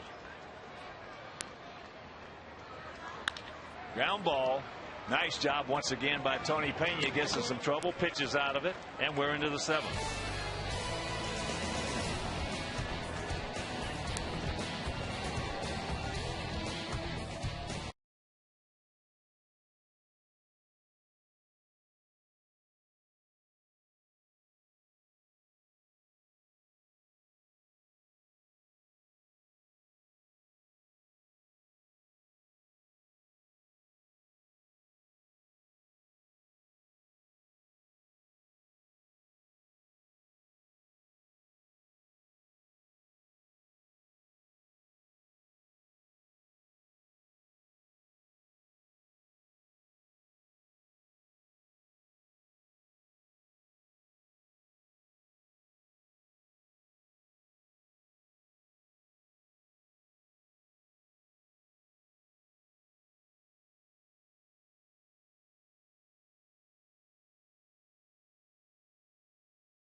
Southpaw Johnny Danks. After Tuesday's start here in Cleveland, Danks is now tied for 2nd in the American League ERA rankings, and the next 3 on the list are Tampa Bay Rays. Of course, the Sox will face Neiman and Price this weekend down at Tropicana Field. Johnny Danks, today's Toyota moving forward.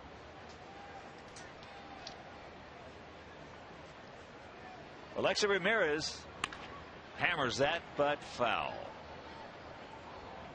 Alexei 1 for 2, had a bunt single back in the 3rd. He also has gone out to left.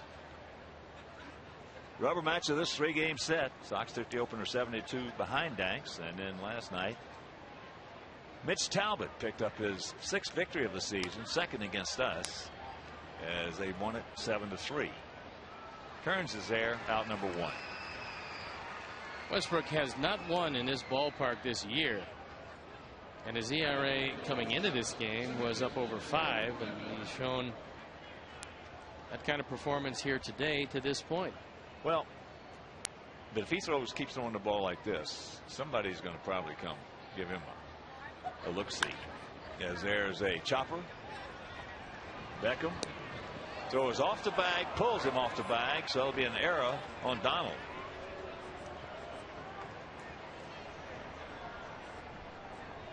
Well, they might come after him, but I believe the first question they're going to ask of Mark Shapiro is how much of that $10 million are you going to pay, because it's half of this year and all of next year. Certainly. That one pulls Branyan off the bag.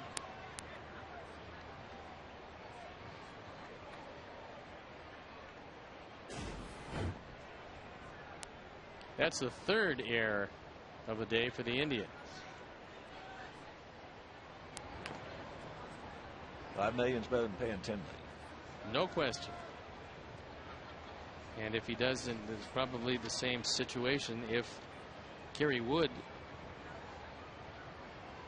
starts to get the breaking ball back. His velocity was good when we saw him last night. He got through with a base hit, but faced 3 men in the 9th.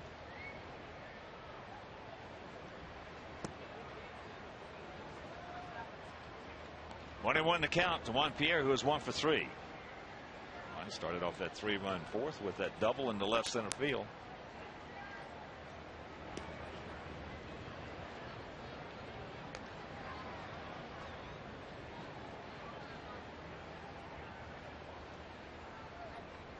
This will be pitch number 86.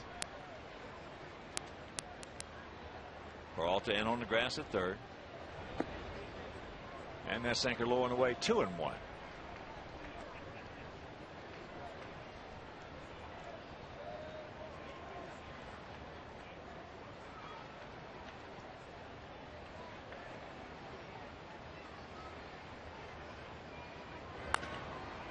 Softly hit.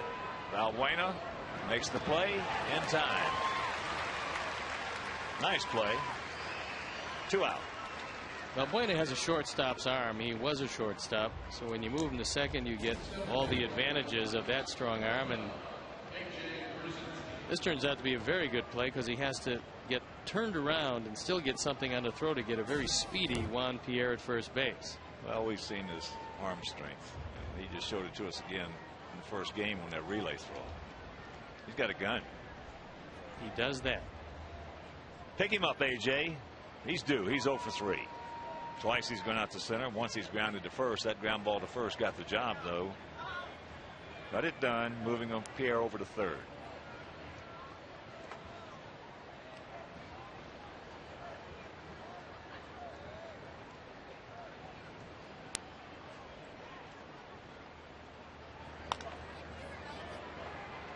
And again, he's going to go out to center field. And that'll return to the side. 7th inning stretch. Sox lead it 5-1.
Chops on a roll.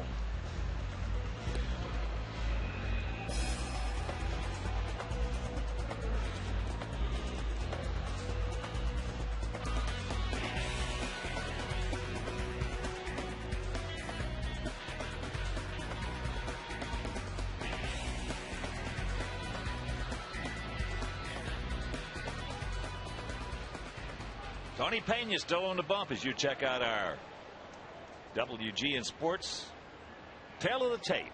5-1 good guys. As Marson fouls that back. He's 0 for 2 with a couple of punch outs. Pena came on back in the 4th inning.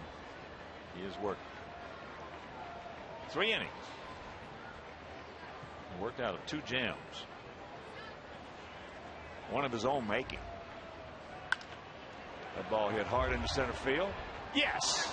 Nice play by Alex. Stayed right with it, and that's out number 1.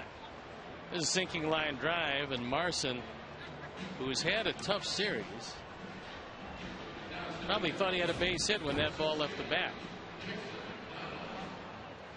But Rios comes on and makes a very good catch. One thing about Alex, you don't see him pull up very often. Once he gets his bead on it, he's going to stay with it. And I tell you, a lot of guys will not do that. As here's Donald, he's 2 for 2. One of them a gift hit infield. He didn't have a chance to play much center field with Vernon Wells in Toronto, but he has shown us conclusively that he can get him alley to alley. He's got a strong arm, and he's been a great center fielder for us. Well, Cito told me that, of course, Vernon was injured a lot last year. He said that Alex could play center field with anybody. He is really right. good. And we have seen that. Of course, we got another pretty good center fielder sitting on that bench today. Well, Andrew has lots of Gold Gloves to prove it. And that's Souvenir right side. Oh, we were talking about Sandy Alomar earlier and didn't get a chance because of all the commotion from Joe West. You're asking me about Sandy. I was doing some last night after the game, went home, put down a list about probably 30-35 guys. There's foul. And Sandy Alomar was right at the top of that list. Well, that being said, Sandy has talked to a few people around here in Cleveland about the possibility of becoming a manager. One of the things he said was he's not really sure if he wanted to do it, and he gave the example of Jerry Manuel and the problems he's had in New York. Now, everybody's personality is different, and every job is different.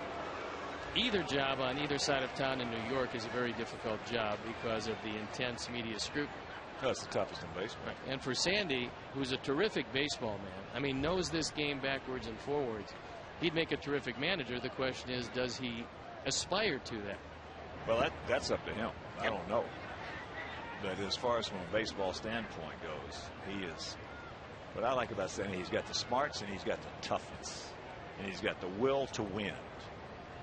He's got all the ingredients there. The toughness is a huge thing. He's not afraid of the media, and he's not afraid of the players. You can show me a manager who's afraid of either one of those guys. He gone. 2 down. Well, one of the things that he is not afraid to do is mention to some of his players when he thinks they're not doing what they should do. For instance, Buck Martinez, who's now the play-by-play guy of the Toronto Blue Jays, was in town, and they were talking with Manny Acta behind the cage. And he went up to Lou Marson. He says, "Do you know who that guy is?" He goes, Marson said, "You mean the gray-haired guy standing there?" He says, "Yeah, the gray-haired guy standing there. Do you know who he is?" And Marson said, "No." He goes, "That's Buck Martinez." He goes, "He was one of the really good defensive catchers in this game. He's managed in this game. He now broadcasts both nationally and locally in this game. And you should know every defensive catching whiz that ever played this game, especially when he's standing down on the field." And Marson just looked at him like, "Wait a second, what did I do?" But Sandy was trying to make a point. He said, "Now go in the dugout and maybe you'll learn something." Sandy he's just a wonderful baseball guy. Comes from a wonderful baseball family. His brother, maybe the greatest second baseman to ever play the game, Roberto, and of course Sandy Sr. Watch out. Well, you know, here in Cleveland, they still talk about the one home run that I gave up to Dwayne Kuiper, which was the only home run he hit in close to 4,000 at bats. I also gave up one to Sandy Sr. He had don't tell me that. He had 13. You're blowing your whole cover right now. I mean, I wanted to spread joy around the league. Little Sandy got you too. Yeah, he was a dwarf also. Sandy Jr. is only 6'5". Sandy Sr. is about 4'5". Sandy Sr. was not a big man. I still contend that perhaps he either used a cork bat or the wind was blowing that night. But he got 13 of them, and he got me. I was in his book. It was a small You're book. the only guy in baseball who both Kuiper and Sandy Sr. got. There's no doubt about That's that. line drive right at Alex. At a 1-2-3 inning for Tony Pena. Attaboy, Tony.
For Menards last night, Mitch Talbot, 26-year-old right-hander, shut down the Sox for the second time this season. He's 2-0 with a 1.69 ERA and 6 Ks. Talbot is yet to walk a White Sox hitter in 16 innings pitched. And for all your home improvement needs, shop and save big money at Menards. And with that song ringing in the background, we will ring in Jamie Wright, who's 1-2, ERA 5.09, on for the 16th time. Jake Westbrook went 7 innings, gave up all 5 of the runs on 6 hits. He walked a couple, he fanned a couple. Generally not a great performance by Jake. And he leaves trailing 5-1. And here's Alex Rios, 1 for 2 with a couple of runs scored. First pitch strike. The big right-hander.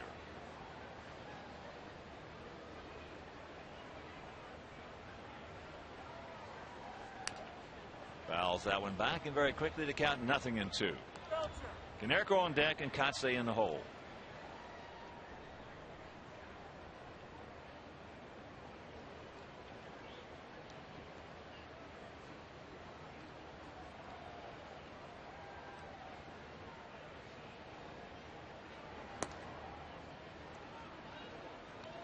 Pitch outside, 1-2.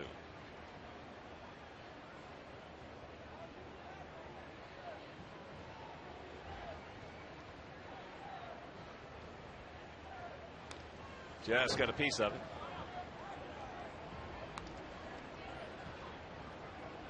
Jake Westbrook. Had a good changeup today. Throwing a couple more changeups instead of a couple less sliders. That ball hit deep to left field. Stretch, get on back there. As Kearns hits the wall. 1 out. He made that play with about a foot to spare. Once you hit that track, most outfielders know exactly how far they have to go, and that time it seemed to surprise Austin Kearns that he hit the wall as quickly as he did. So here's Pauly. He's 1 for 3. RBI single back in the 4th inning. He also scored. Takes a strike on the outside corner. Wright is a big guy at 6'6", 230. Started his career all the way back in 1993. He came out of the Colorado Rockies organization.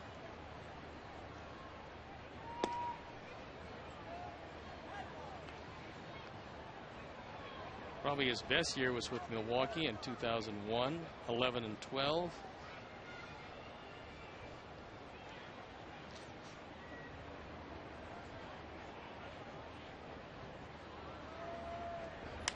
That ball hammered. Back line drive right there. That ball just got up and nosedived over to Kearns. So Pauly, hang with him. 2 down. And that'll bring up Kotsay. Mark has gone out to right. Then he was intentionally walked in the 4th, and in the 6th with Rios aboard. That would appear to be a slider from Westbrook, and took it out of here for his 5th homer. So Terry Hanley and Mike Williams and Bolingbrook, their picks to click.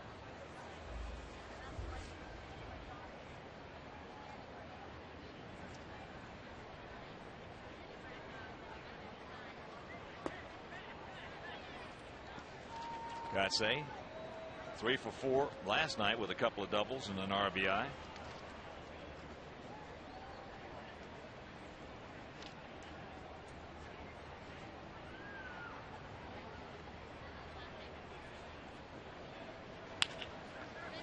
Nice inning right here for Jamie Wright, even though a couple of balls were hit hard. 1, 2, 3, and we'll go to the bottom of the 8th, leading by 4.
by logging on to WGNTV.com right now.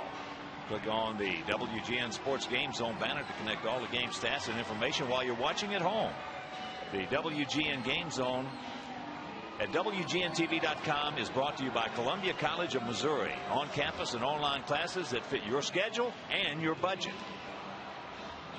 Tony Pena was absolutely brilliant in 4 innings of work, and the starting pitcher doesn't go 5. The official scorer has the right to award the win to anybody, and you'd have to think Tony Pena would be the guy, assuming that Matt Thornton, who comes into the game, makes this 5-1 lead hold up. Well, Tony would have to be a deadlock cinch for that. I would think so.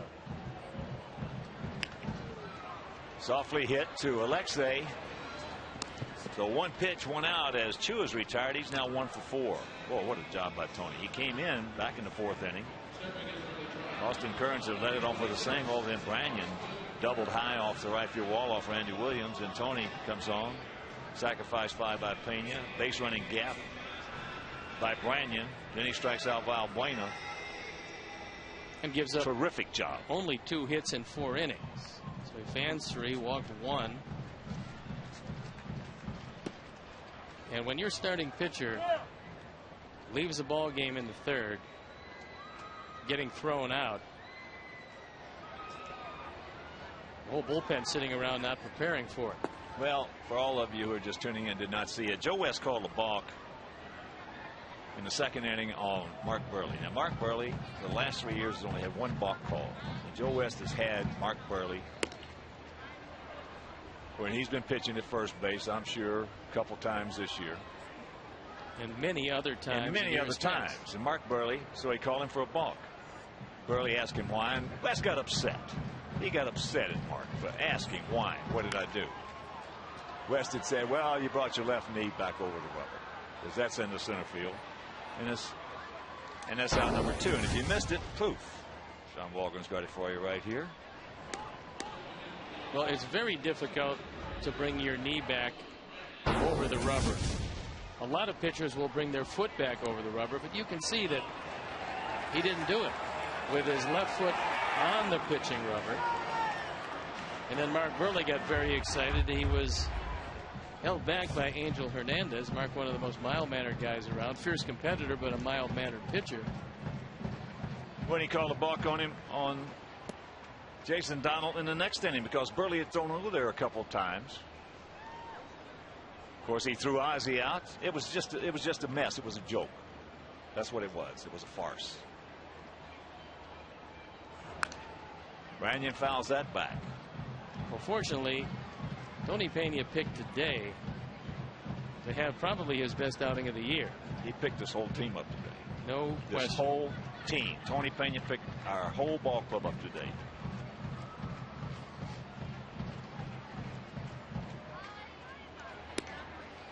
Right on by him. Whistled it right on by him. Well, at 98, belt high or above, Branyan could spend a long time not hitting Matt Thornton's fastball.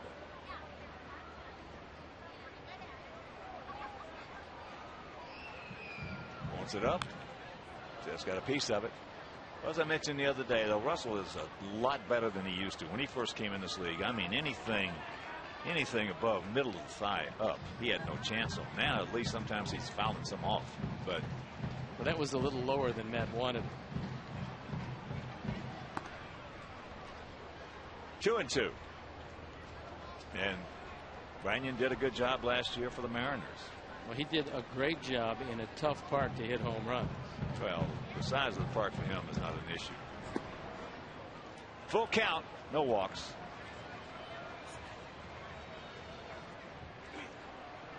Where he's playing at Safeco or Progressive Field or Midway or O'Hare. It doesn't make any difference. If he gets it, it's gone. It's gone.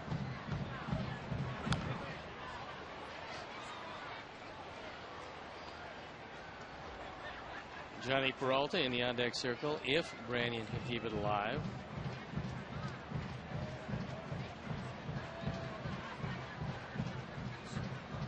And once again the payoff. High pop up. Nice inning for Thornton. 10 making the calls, got the ball. 1, 2, 3, and we are into the ninth.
It's Hector Ambrose who comes into the game on for the 10th time. ERA 4.38.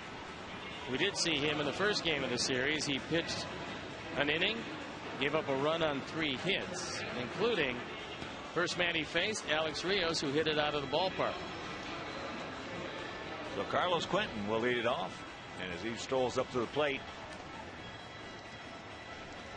you can enjoy a day at beautiful U.S. Cellular Field with family and friends. Individual tickets for the White Sox 2K10 season are on sale right now. For tickets, visit whitesox.com or call 866-SOX-GAME.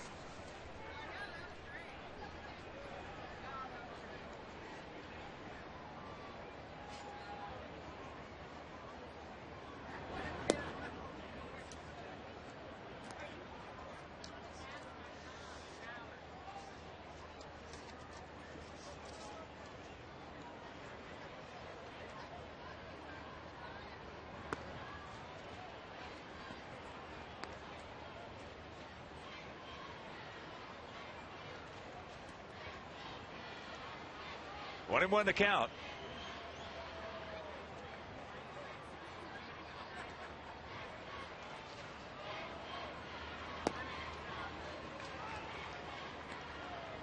Carlos has gone out to left, just missed it.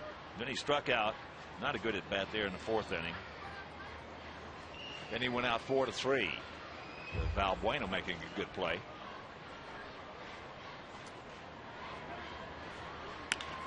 Ball hit hard, sucked up by Peralta, then booted and kicked.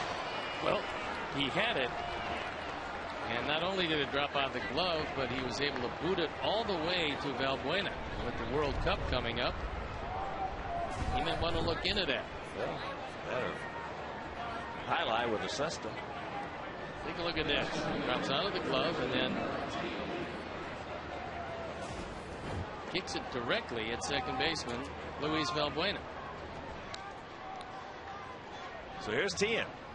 He's 1 for 3. Had a big 2-out, 2-run single in the 4th inning. They're going to give him E5. That's the 4th Indian error of the game. And the 4th this season for Peralta.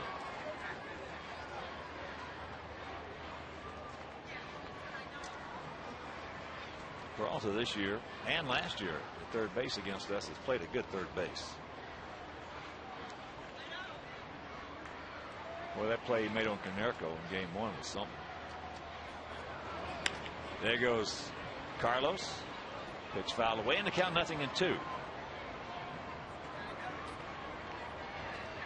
And prorated White Sox season ticket plans are on sale right now. Full season, weekday, and weekend plans offer best seat locations at the lowest prices with the most benefits. Call 312-674-1000 or visit whitesox.com.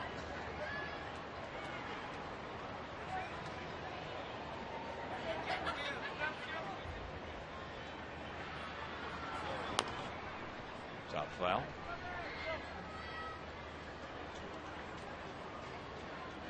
Mike Dixonstein, our stage manager here. Got no more promos for us. No more reads at all? No more reads.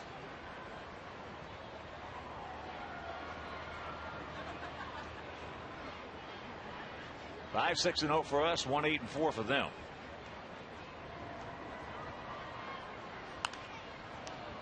And that is in the upper tank. And once again, a reminder, make your plans to be with us tomorrow night. Florida against Neiman from Tropicana Field. That game will be over Comcast Sportsnet. In fact, the first 3 will be over Comcast Sportsnet. Garcia against Price on Friday. Danks against Davis on Saturday. And the finale right back here on WGN on Sunday. Peavy against Shields. Valbuena with another nice play.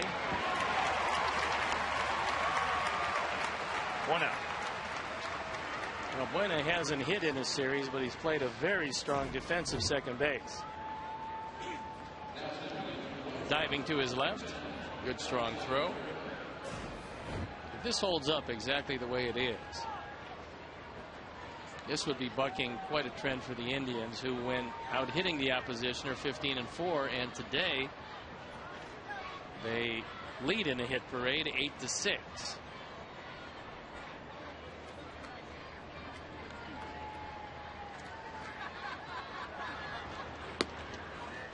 First pitch strike to Alexei. He's 1 for 3. Had a bunt single back in the 3rd inning.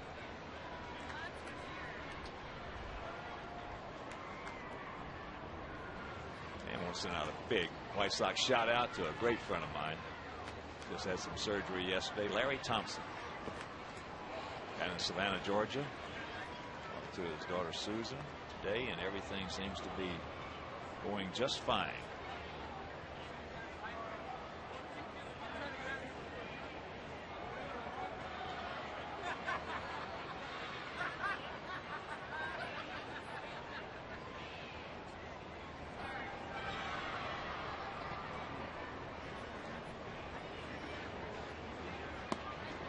And that pitch up high. So the count 1-2 to Alexei. Beckham on deck.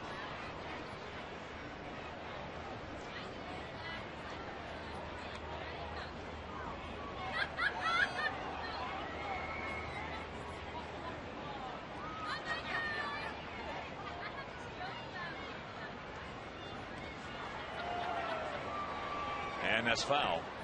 Oh, gets away. It's I believe he's going to be safe. Strikeout, safe at first. He didn't tick it? I don't think so. Evidently not. No, he missed that one by a good margin.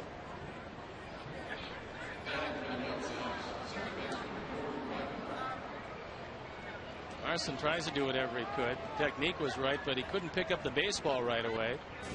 And when Alexei realized that, he hustled to first and beat the play.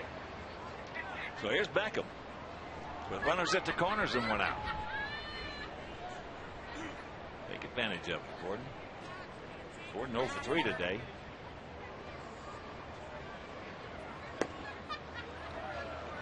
Big hack at the breaking ball.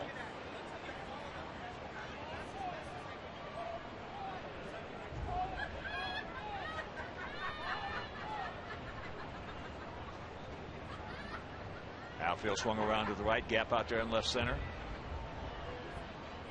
Peralta backing off the line at third, as now he's just waving at that breaking pitch in the count 0-2.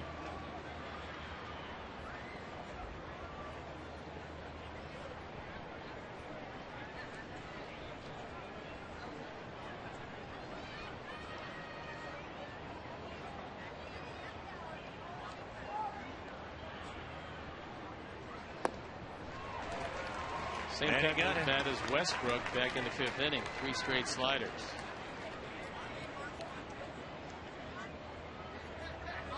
So it's up to Juan Pierre. One has gone out to center, doubled to start off that 3-run 4th into left center and scored. Then in the 5th and 7th, grounded out to second base.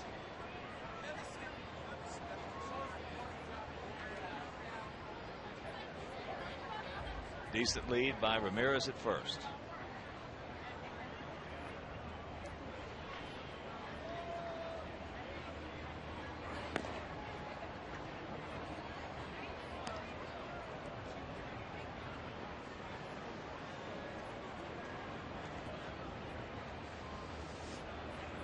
Want to know the count? To Juan Pierre.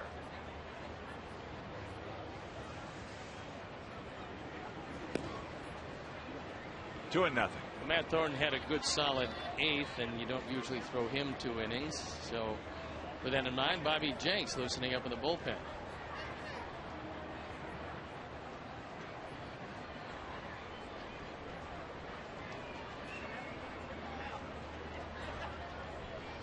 There goes Alexei. Chopped right to Branyan. And that'll retire the side, so we have a chance to put one on the board. Can't do it. We'll go to the bottom of the 9th, leading 5-1.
Changes for the Sox. Omar Vizquel takes over at third base.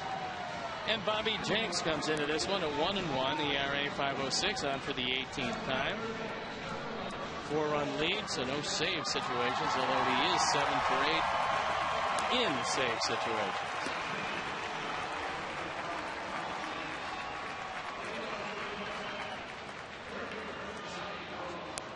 Johnny Peralta will lead it off for the Tribe as the Sox lead it 5-1. Scheduled hitters are Peralta, Laporta, and Valbuena.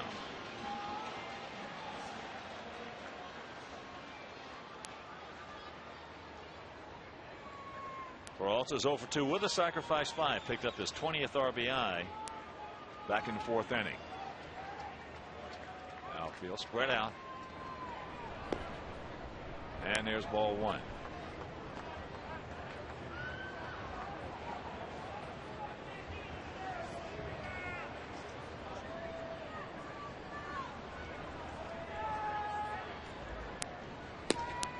And count 2-0. Come on, Bobby. You're just tuning in. Sox with 3 in the 4th, 2 in the 6th. Indians their lone tally coming in the 4th inning.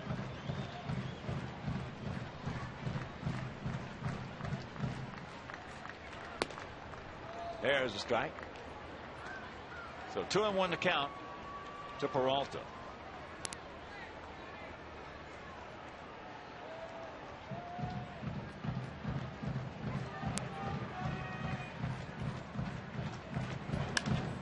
The ball hit deep into right field. Carlos is going to play it off the wall, so the leadoff double.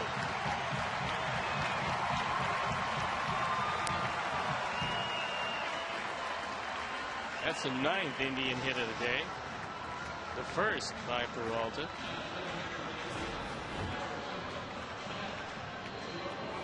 A fastball low and away, and Peralta puts a charge into it, almost hits it out of the ballpark. So here's Laporta.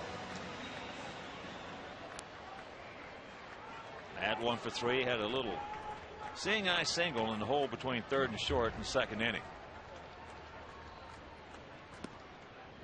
Takes ball 1.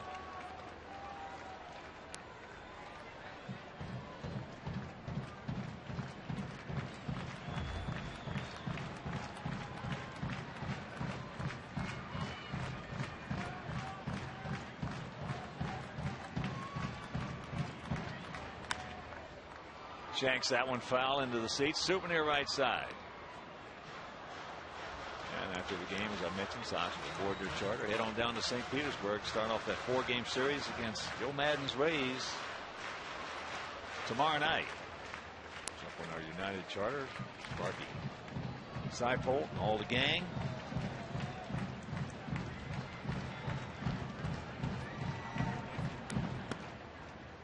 And the count 2-1.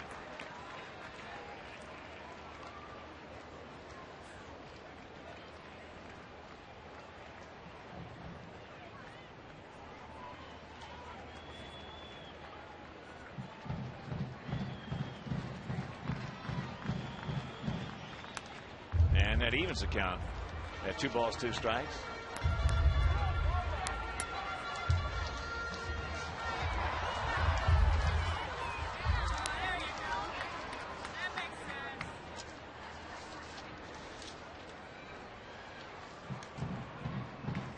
Tomorrow night, Gavin Floyd against Jeff Neiman.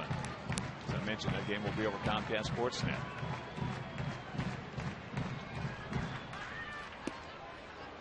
And a full count to Laporta. On Friday, Freddie Garcia against David Price. On Saturday, Johnny Danks against Wade Davis. And on Sunday, Jake Peavy against James Shields. First 3 will be over Comcast Sportsnet, and Sundays will be over WGN.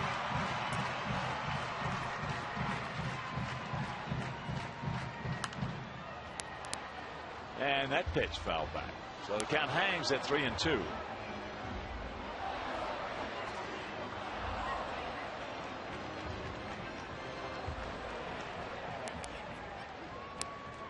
They have a rain delay in Minnesota where they're trying to pick up that suspended game.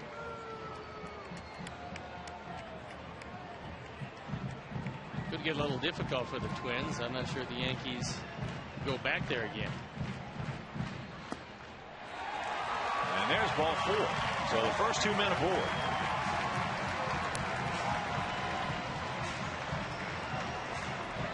So with the lower third of the order now coming up, figure Valbuena hits, and then you wonder who Manny Acta will use with Marson and Donald, although Donald has a couple of hits today.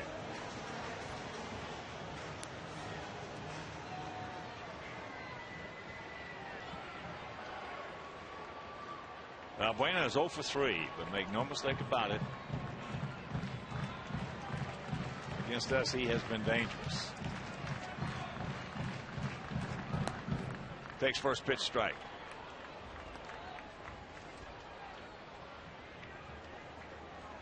Valbuena bounced back to Burley. That was in the 2nd inning. He struck out in the 4th, and he went out the 2nd in the 6th. Just tuning in, both Ozzie and Mark Burley were ejected by Joe West in the 3rd inning. There's a base hit. They're going to hold the runner, so that will load them up. And that will bring the tying run to the plate. And I don't believe that Lou Marson is going to hit, but we'll have to wait to see what Manny Acta has in his bag of tricks. No, Buena just slices this ball just over Omar's head. And it looks like Travis Hafner.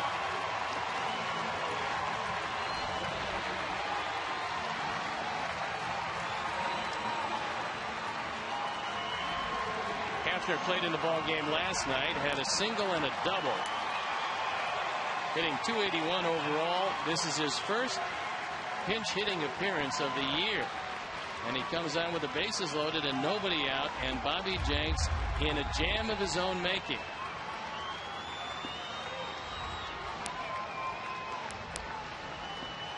So Hafner.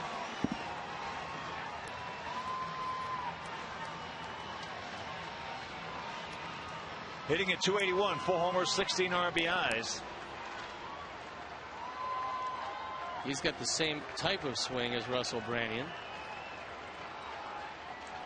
Only this year he's been a whole lot better hitter. Yeah, he can handle a high fastball a little bit better than Russell can.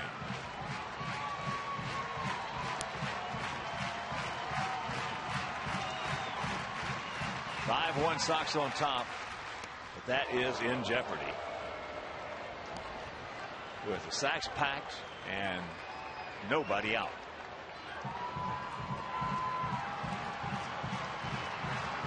Gordon Beckham is playing very shallow at second base.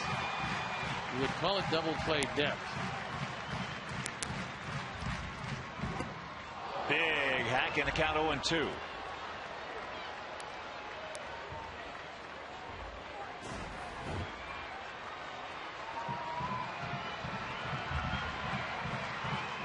Goes that ball by him on the inner third. Actually a pretty good pitch to hit right there. He just had that big swing. The 0-2 pitch.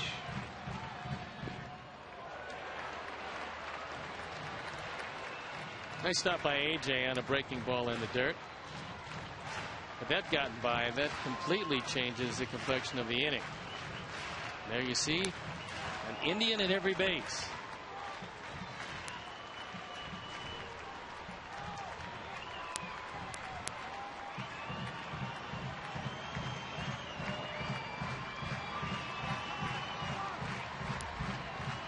Bobby accepts the sign from Pierzynski.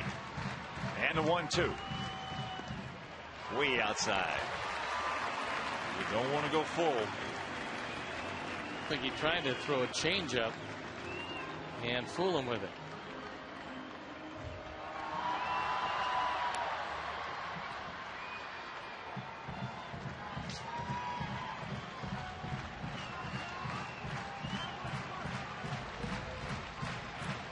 Take him right here, big man. The 2-2 pitch. Another changeup, and that one misses equally as wide as the pitch before.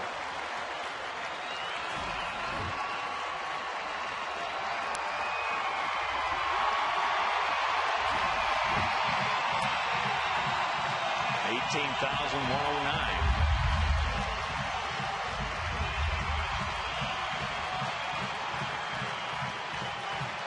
And this is the payoff pitch.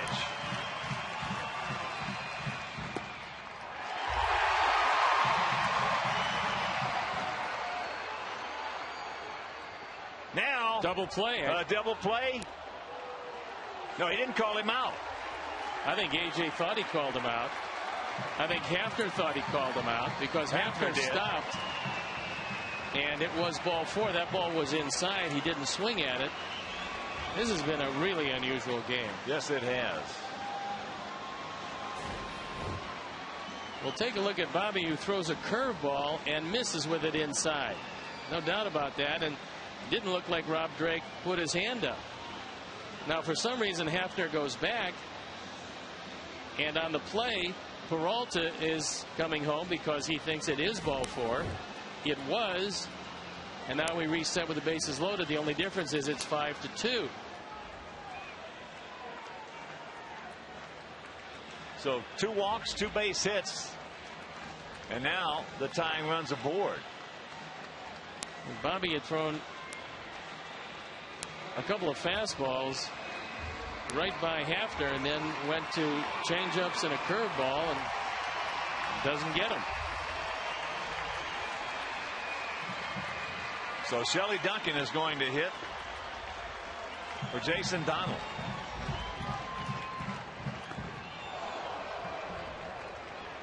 Big swing and the count 0-1. Well, Shelly Duncan just came to the ball club 2 for 4, 1 for 2 as a pinch hitter.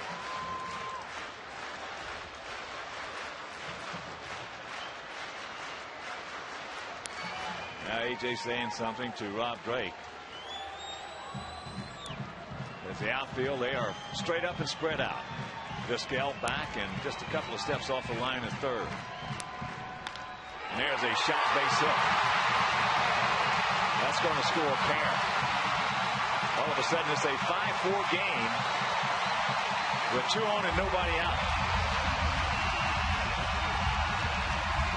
Well, Duncan now 2 for 3 as a pinch hitter. He's driven in 3 runs. He's only had 5 at bats.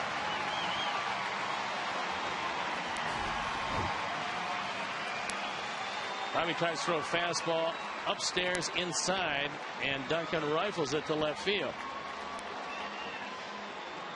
AJ goes out to have a word with Jenks. He's given back 3 of the 4-run lead. And now the way Crow has swung the bat, you would think he would be bunting.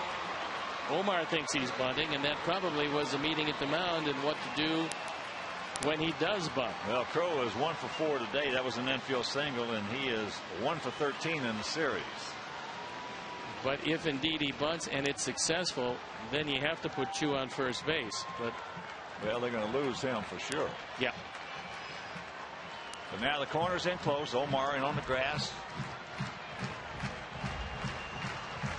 Squares the bunt and takes the strike.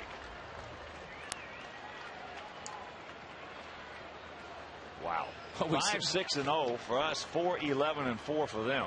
Somewhat surprising to me because you're squaring to bunt. They've obviously given the bunt sign. You take a fastball right down the middle. Paulie, he's in on the grass as well.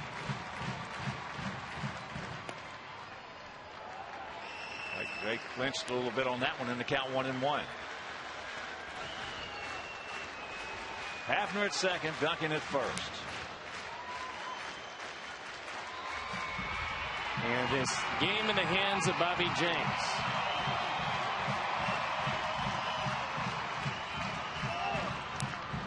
There's a bunt. It's a good one. Sacrifice 5-4.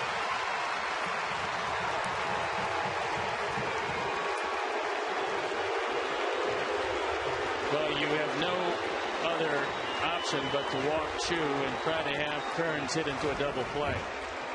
So this will be the 3rd walk of the inning.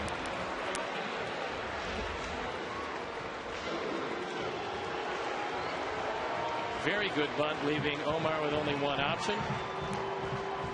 And they will put Chu aboard, bringing up one of their hottest hitters, Austin Kearns.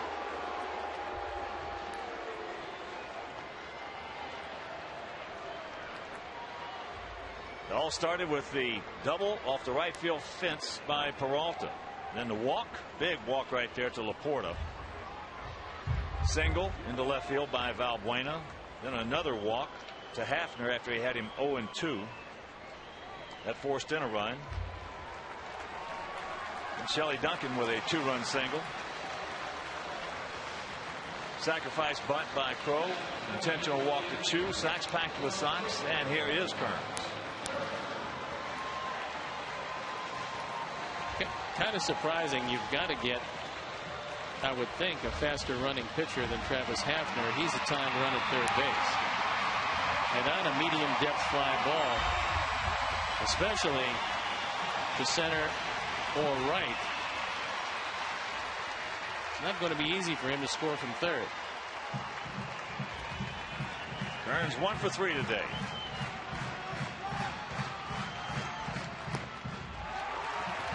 Takes low ball 1. Kearns has grounded into 4 double plays this year.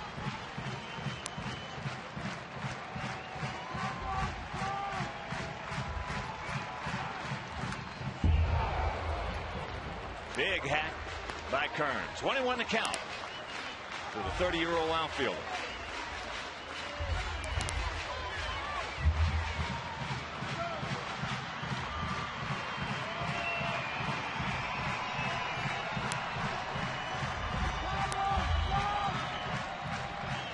Big pitch. And the strike goes to Jinks.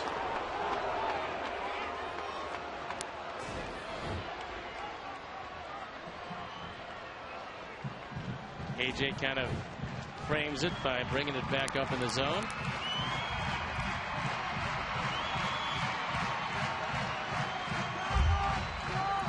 One, two. He gone. Big strikeout by Bobby Jinks.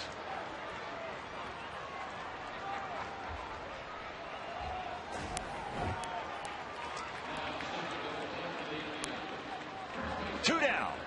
Let's threw this one right by Austin Kearns upstairs. The late swing brings Russell Branyan up with the game on the bases. Branyan is 2 for 4 today. A double high off the wall in right field. And then a sharp single.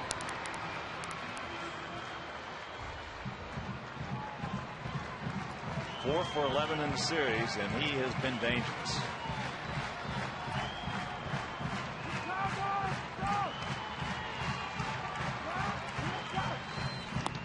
Way high. Well, nice job by AJ as that one was headed toward the screen.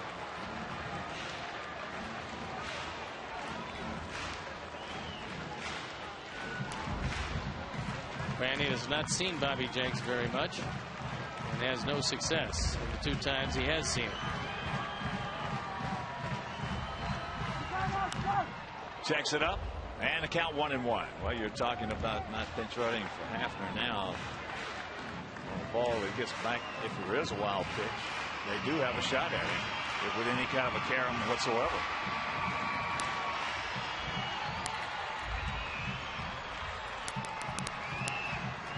But a big pitch coming up right here, the 1-1.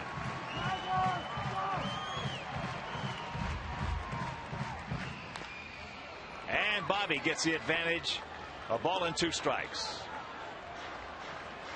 Kept that ball up in the right spot, and Branyan couldn't do anything with it.